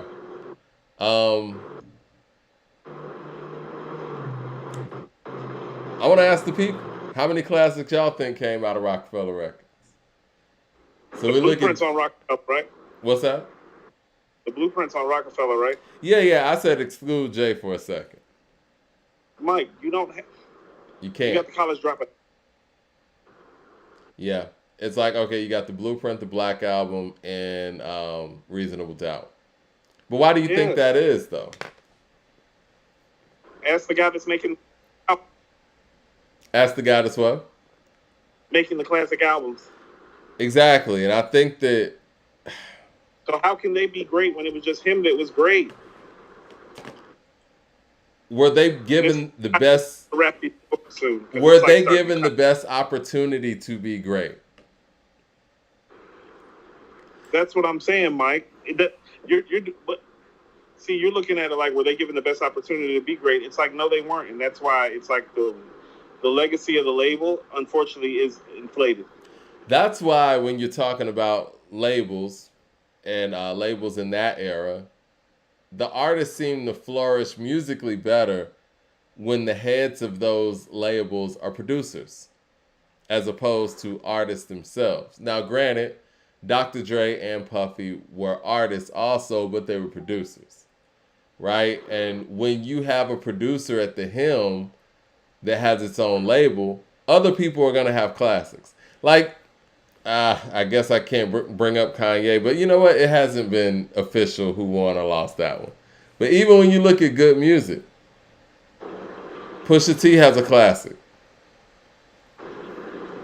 And when the artist is at the helm, it's a little bit more difficult because from a production standpoint, Jay's probably going to get the best stuff. Right, Mike. The Becoming came out didn't come out on Rockefeller. That was the best album that I heard from that collective. It didn't come out on Rockefeller. That was on Dame Dash Music. Thank you. Rasir Combs with the super chat says, is the Notorious B.I.G. still considered a GOAT when it was discovered that he stole not only his name, but Juicy from the Notorious B.1? Has it been confirmed that he stole that? Well, we've reached out to try to get some confirmation and haven't heard back. So that's the thing, from a journalistic standpoint. Yes, the story's out there, even though it's on a site that I never heard of and haven't heard of since. But at some point, we have to hear from the Notorious B.1 or some people who were around that to actually be able to substantiate any of this. You telling me you don't think that the Notorious B.1 or anybody that was in the studio would even get on Vlad or the Art of Dialogue to talk about this? Nobody's talked about it. So it's hard to be able to substantiate such a story. We all heard the record, but it's hard to substantiate it if we're not hearing from the individual who the story is about. You there, Coop? You kind of went out for a second. I got to get out this heat. Oh, yeah. Coop is actually in Arizona right now, y'all. He said it's 100 degrees out there in October. Insane. But yeah, I mean, listen. We know that Biggie is much bigger than just the song Juicy in itself. Now, granted, if he took this record or if they took this record from the Notorious B.1, I mean, I think that's a big chink in the armor. But I'm not willing to substantiate that without the people who made this record or who are in the studio or who know that this record was stolen actually coming forth and telling their story. I think that's a legitimate ask, right? Like, come forth and tell your story. There's so many platforms that Notorious B.1 or anybody who was around that can get on now and tell their story about this. So, but without that, I can't really take this as, I don't want to say it's truth, but you know what I mean? You kind of got to take it with a grain of salt. We don't have enough evidence. We really don't. And I'm not just saying that because it's Biggie, and I love Biggie, his music and all of that, but, I think that we're in a time right now where people can just come forth and just talk. And and I'm not going to be a hypocrite here. Just like I did a whole mic check about the fact that we didn't get a real apology from Melly Mel, from an official Melly Mel page, I'm going to feel the same way about this Notorious B.1. And to Notorious B.1 or anybody in his camp comes forth and actually substantiates this story, I can't really take it for what, I'm seeing. You know what I mean? No, I hear you.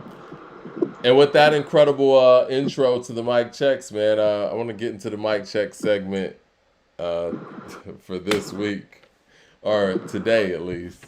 Actually, let me find this, man. I don't want to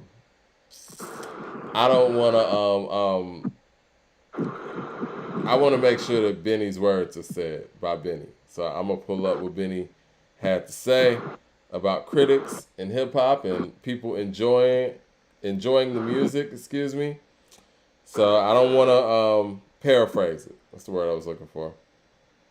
Let me get to what Benny said, and we'll discuss this real quick, Coop, if you don't mind. What's the weather like out there, man? It's about to be dark already? Because what time is it over there? Yeah, it's 4 o'clock. The sun will be down. Insane. And shout out to our West Coast people out there. I think Leroy Green's on the West Coast. All right. That's what Benny the Butcher had to say about rap critics in 2023. Let me know if y'all can hear this right. Just enjoying the music. And stop trying to always give y'all opinion, because you niggas is not Stephen A. Smith. Yeah, you know what I mean? Like, respectfully, though. Enjoy the music. It's like, motherfuckers don't enjoy the music no more. They just critique the music. The people that you're critiquing, you got to realize, a large percent of them got here without your opinion. Like, respectfully, don't take this the wrong way, but I get online and I just see people critiquing shit, saying what they like or what they don't like. enough of that bullshit, man. Get back to enjoying the music, man. Get back to celebrating these artists. And if you don't like it, you don't fucking like it. I'm not saying that y'all gotta like everything, but just enjoy it, man. Can we get back to enjoying the music? Y'all shit be so weak. As soon as a nigga posts something on one of these sites or whatever, the first thing you see is like, a nigga could post something about the music and a nigga making a comment about what he wearing or a comment about his. Okay, well, that was pretty much it. Man, I have a lot to say about that because, you know, Benny is you know, him and his people, I know they view the program and they're like friends of the show. And, you know, Hit Boy is clearly a friend of the show. And, you know, he's doing Benny's next album, which I'm looking forward to hearing. I think that we're in a space right now where, yes, there is a lot of people being able to voice their opinions about music. But I will say this. When there's some heat drop, that same energy goes in a positive way. Like, I'll never forget when we did the station head and debuted KD3 and the energy and the excitement that was there from the music, the positive reception because it was some dope music being dropped. Same thing when Magic surprised us on Christmas Eve. And people were blowing us up like, yo, y'all got to talk about this. Y'all got to talk about this. And even if we go back to, you know, the origins of this show and the Griselda run with Pray for Paris and From a King to a God, the energy and the excitement that came with talking about those great records. But at the same time, if a record doesn't hit that mark, the same people who praise and we break down these records and talk about why something is so awesome, we can't just not say anything. We have to be honest. You know what I'm saying? And I don't know when we got to this point where it feels like, you know, we can't criticize anything, but we can uplift something. So I don't know. Are we at a place in hip hop where it's grandma's rule, where if you don't have anything good to say, don't say anything at all?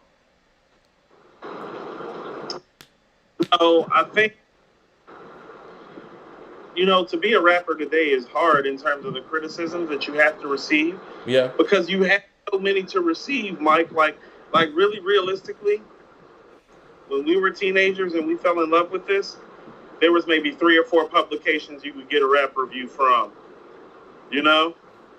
So you might get 3 or 4 reviews from people you ain't never even heard from in your life in an hour. And so I try to weigh it on that scale.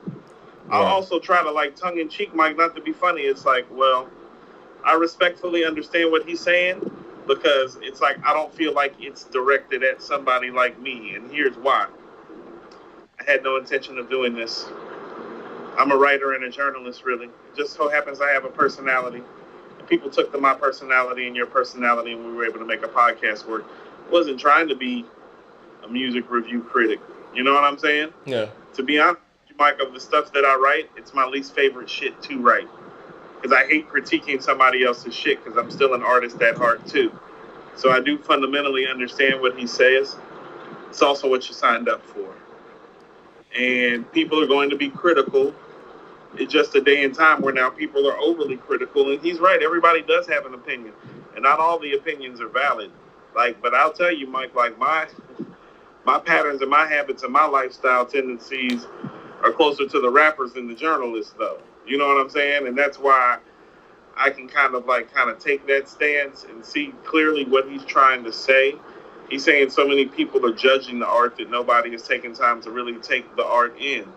And that does have something to do with the microwave social media design that exists today. So he's not totally off base, you know, and I hope that journalists are actually listening to what he's saying, because really what he's asking, well, I don't know if he's asking it, but he's saying, like, you're really not being journalists, you're just being fucking critics.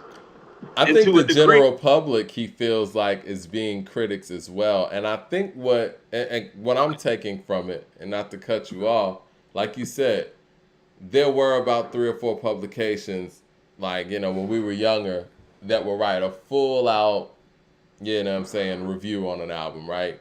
But when you went to that barbershop, everybody was giving their opinions, right?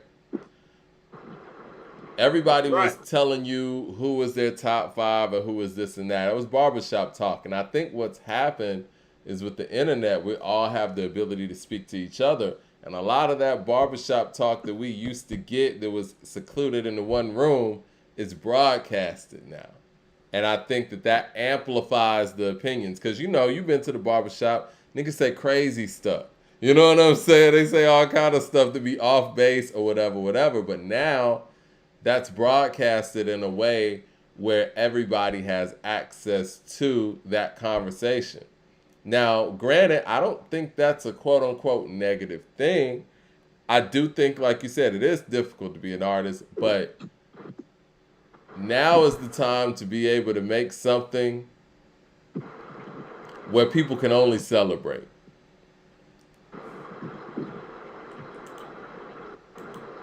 Because I do believe certain albums from a previous era will be bigger in the internet era, in my opinion. Do you not feel that way? No, I think Benny is our age, Right. and he things through the lens of you, and you look at the lens through which you fell in love with hip hop through. Typically, even if you become a successful artist in him, and so Benny's like what 38, 39 now. I hear a 38, 39-year-old who, you know, grew up kind of like how we grew up, Mike, and it was like, okay, we got Source, Double XL. You know what I'm saying? Like, we only got, you know, hiphopsite.com. You know, like we didn't have a lot of options. And because we didn't have a lot of options, there was more consensus. Now there's more options. There's less consensus on what's good anymore. And so he's speaking to the fact that people are so busy writing up these articles and receiving a check that they're not even listening. Like, how about this? We got to look at it like this. When we read these Nas reviews, we're literally saying to ourselves, it's like, it's clear they didn't listen to this album. Right. That's what he's talking about. And, you know, honestly, being in the business and understanding the back end of it, there is a component where publications will say, look, we need a review because we need content, as opposed to the fact that we need a review that's written well, take your time with it, whatever, whatever. You know what I mean? Everybody's trying to beat the next person to the algorithm. So in that sense, I could see, you know, journalists or writers rushing a review just to get it out. And they may have written the review faster than they actually, you know, were able to take in the music itself. So I could see that component. Not to be funny, Mike, but if this is your profession, if you're a professional writer, and you review music for a living, it's not unreasonable for you to sit down for an hour, hour and a half and listen to a project and spend another hour and a half writing about that project. Yep. And then spend another hour, hour and a half revising it. And you can do that between the hours of 10 p.m. to 3 a.m. and it'll be out at 6 a.m. Yep. You'll be just fine. People really are not doing their due diligence as writers. You're right. And they know it. And so Benny is not really talking. Sorry, mosquitoes, flies. Benny's not really talking about, he's not really saying y'all don't know shit. He's saying y'all aren't taking the time to enjoy it, to maybe even give a proper review. He might be right. Let me get to the super chats. I want to see what the people got to think about this. I mean, what the people think about this. Got to say about this is what I was going to say. T Nitty with the super chat says, oh, Coop, you went out again. T Nitty says, isn't Benny critiquing the critics, though? He is. Let's see what else we got here. Firebird Phoenix with the super chat. He's an artist as well. Got some fire shit out, too. Says, the music got to be enjoyable, dog. And it can't be in the car or in the club or TikTok moments. Got to be as enjoyable over and over again. Do you think that this is somewhat of a reaction to, I guess, the critical reaction to West Side's album? Yeah, I mean, it could be. It most likely is. I mean, because the thing is, man, I've always felt like this. Like, if you're gonna go in there and say that your album is album of the year, you got to be ready for everything that comes with saying something like that. Killer Mike too with the Michael album. Like you got to be ready for whatever comes with you saying that you have album of the year. Like I remember when the Killers released Sam's Town, and Brandon Flowers was ranting and raving about the fact that this is one of the greatest rock albums of all time. And you know what? The critics killed him when it came out. But Sam's Town's pretty great. And when you go back and listen to it, Sam's Town is incredible. But once you put yourself out there like that, the criticisms are going to be more harsh. I mean, Mike, you and I sit back and oftentimes highlight the egregious errors that the Source did in rating mics and rating albums. Yeah. It's not just bad, it's egregious. Like, Mike, this is what I'm saying. When it's egregious, they gave Doggy Style 4 mics. They did. That's some of the dumbest shit I ever heard in my life, Mike. But we still rocked with them. You get what I'm saying? And so that's what I mean. Like, Benny's right about what he's saying, but that doesn't mean that there's not viable people like to rock with. It's like, no, I take my time listening to these projects. Like, my rap opinion's solid. That's what I'm saying is, like, I'm solid enough in the work. My bad. I'm solid enough. Can you? Yeah, I see you. You back. I'm solid enough what it is that I do and what I bring to the table as a writer and a journalist. And it's like, oh, I know you're not talking about me because I took my time listening to the album multiple times, over and over again, like I always do. And I don't hear this type of energy from that camp when I'm giving out a glorious review, which they've gotten from me more than probably anybody. So I don't count myself as part of who he is talking about, although I do understand why he would feel that way, because I feel that way when I read these articles sometimes too. And I'm not even the artist, so I can't imagine how the artists feel. I as somebody that does what they do, can read their articles, Mike, and I told you, I can tell they didn't listen to the music. Imagine how the artists feel about getting critiqued for a project where you're smart enough to read it and be like, yo, this dude didn't even listen to my project. We talk about the Source magazine a lot, and I mean, obviously the Source magazine as a hip-hop publication was held as hip-hop's Bible in the 90s, right? But like you said, with Doggy Style, they didn't get it right. I remember when Project Pat dropped Getty Green, they gave it 2.5 mics. So a lot of the times when you're doing something different, many of these publications and the people that write for these publications, and I don't even know if he's just talking about, you know, people who do random reviews online. But if you're doing something that's out the box or something that is outside of somebody's palette, they're going to critique it heavily. Now, one of the elephant in the room here is the fact that many of you all, and people in the room right now, y'all critique the Griselda camp for being one-dimensional, right?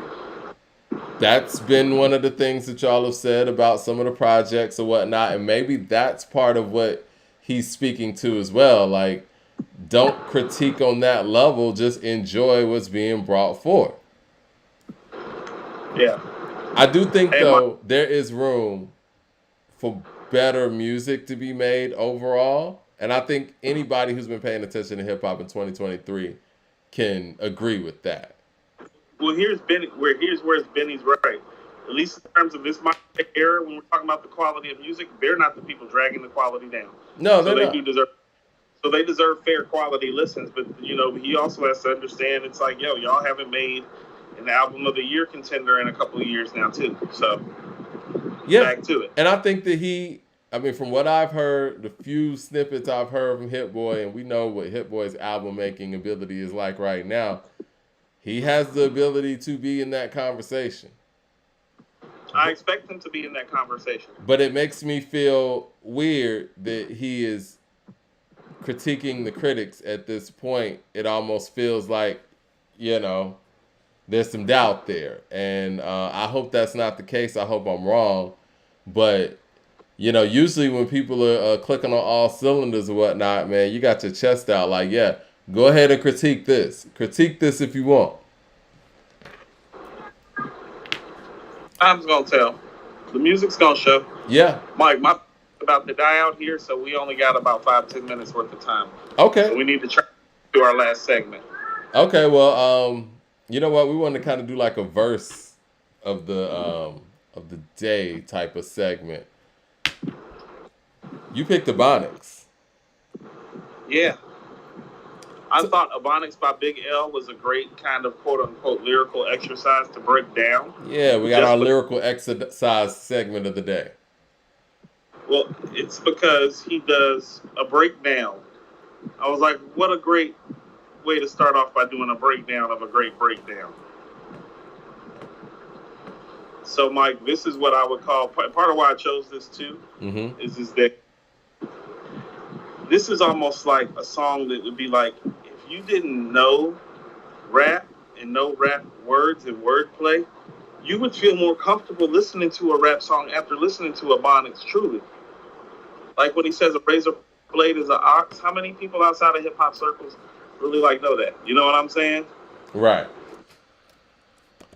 Shoot, I might pull it up real quick. Hold on, go for it.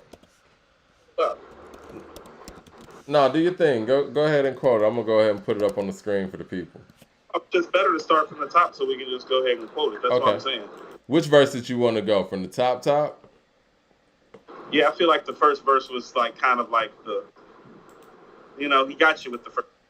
All right, let's do it. Yeah, Big L was crazy, man. He was, and I think he's a good person to start this lyrical exercise breakdown off with too. All right, let's get to it. I'm about to pull it up on the screen right now. You got it in front of you, or you already know it? I'm sure you already know this one. I know it, but I'm gonna pull it up just to catch myself. All right.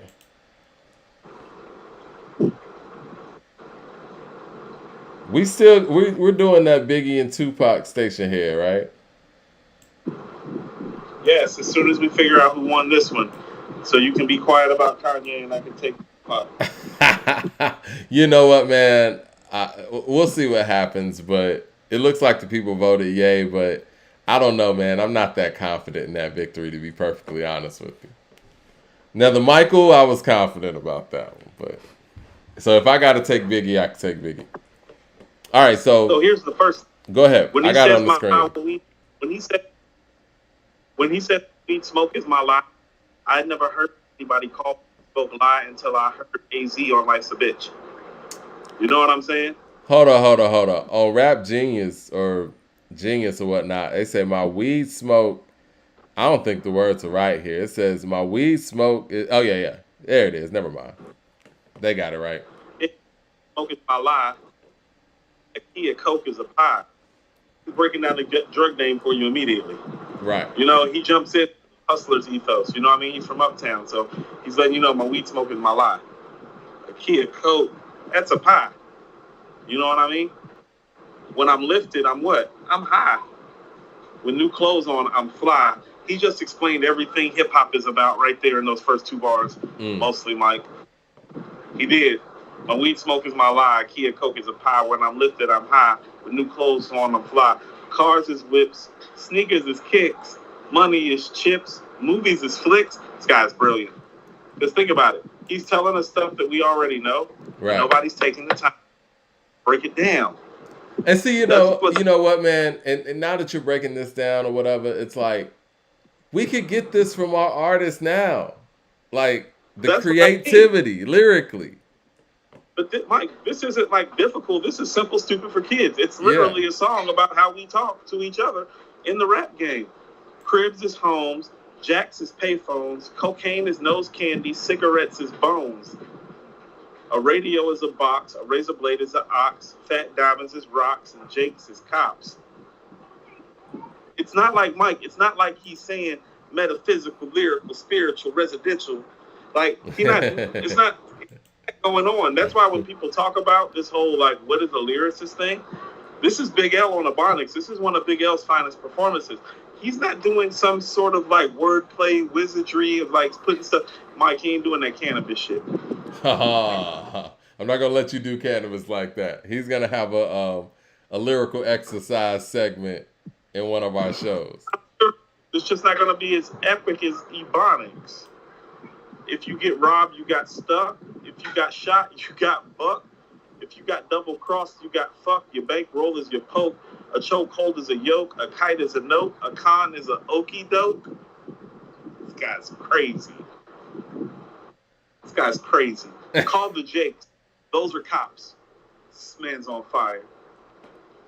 Wow. If you got touch, that means you got snuff. To clean is to buff. A bull scare is a strong bluff. I didn't know that when I first heard that. A bull scare is a strong bluff. I remember hearing that. I was like, I didn't know that. Now he's teaching me something. I was in high school by then. And he said, I know you like the way I'm freaking it. I talk with slang, and I'ma never stop speaking it. There's something hip-hop about that. Like, he's taking pride in it. Like, he took something, how about this? Like, people don't forget in the 90s, like, our Ebonic language had become a thing because, quite frankly, white and Hispanics used to mock us a lot. And so this is him kind of hijacking a piece of the culture back, too. That's kind of why I wanted to do it, too. It's like, Big L's like, no. This shit's beautiful. Let me show you how beautiful it is. I'll put it together and show you that it's beautiful. Nah, man, that's incredible, man. You want to take it from the top and then we can get up out of here? No. You can take it from the top. I just gave it a breakdown. Yeah, Mad Max in the super chat says Ebonic is one of the greatest concept records ever. Like it ain't hard to tell, freak. Speak with criminal slang. Vocabulary spills. I'm ill. It's perfect. My weed smoke is my lie. A Kia Coke is a pie. When I'm lifted, I'm high. With new clothes, I'm fly. Cars is whips and sneakers is kicks. Money is chips. Movies is flicks. Also, cribs is homes. Jacks is payphones. Cocaine is nose candy. Cigarettes is bones. A radio is a box. A razor blade is an ox. Fat diamonds is rocks. Jakes is cops. And if you get robbed, you got stuck. If you got shot, you got bucked. And if you got double crossed, you got fucked. Your bankroll is your poke. A choke hold is your yoke. The kite is a note. A con is a okie doke. And if you got punched, that means you got snuff. It's to buff. Strong bluff. Yeah. I know you like the way I freak it. I talk slang, and I'ma never quit speaking it. Never stop speaking it. Listen, man. Again, concept records, the creativity in writing, and I think that those are some things that I'm glad you picked this one to highlight because we do need more of that. And shout out to Jay Skis. I still think he has Song of the Year. Concept records. Yeah, Burner Funk. But when you talk about like what we need talent-wise, we need talent-wise guys to start thinking about making records like this. It's like the answer to the puzzle is always right around us, Mike. Yeah. It's never far away. Stop searching far away. Do what works. You know what I'm saying? Like, to kind of go back to Offset, it's like part of why Offset works is because he never goes too far from what always worked. Yeah. All right. Well, yeah. Great stuff, man. And it'd be funny to me how people call Griselda one-dimensional, but then they get on here and they tell me how great they think Mobb Deep is. And I'm like, what are we doing? Well, again, that's one of those things that if Mobb Deep was around right now and we were in the midst of, let's just say, murder music, people would be saying those things about Mobb Deep. But after the fact, after 20 years had passed, you can look back on it and be like, yeah, they were great. And I think that's the same thing that's going to happen to Griselda. Now, I do admire those in the camp that want to switch up the formula, but I can rock with the people who don't. Like, even with what Rome Streets does. I think what Rome Streets does is hard. And if he doesn't want to switch up his formula, fine. Give me more blow for blows. That's cool. And also, too, Mike, part of why I want to do the lyrical exercise thing and, like, highlight it is so that we can highlight some of the artists and some of the bars that we really do need to highlight so that it's like people who aren't as familiar with we are hear us speak and they're like, man, I didn't know about Ebonics from Big L. Let me go check it out. And see, what I love about this lyrical exercise, too, is the fact that you're not going to get lost in nostalgia of a beat, of production, or, okay, that's some 90s hip-hop. No, it's great writing. Great writing is great writing. You're not going to be able to put a time frame on that. You're not going to be able to put a sonic on that. It's great writing. And people could do great writing in the 18th century and in the 21st century. They still read these old. Mike, like the Canterbury Tales are like still part of like like required reading for most people who go through the English discourse and academia in America through middle school and high school. Yeah. The Canterbury Tales, Mike, it's not even American. Yeah. So yeah, everybody can step it up, man. And we plan on stepping ours up too. It's about putting forth the effort, man.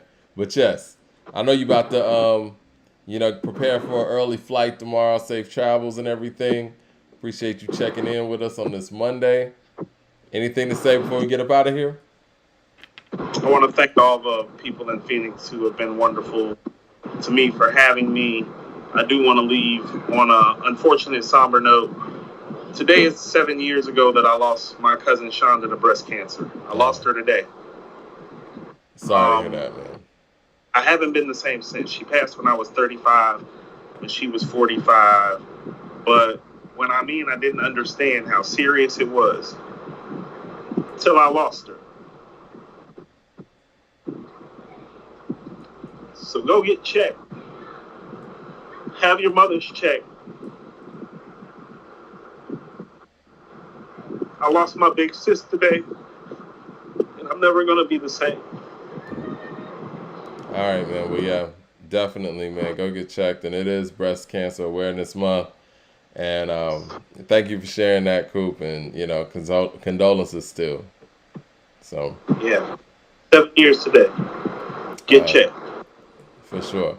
All right. Well, on that note, out of here, man. And be easy. And I'm going to see you Wednesday. Yes, sir. All right.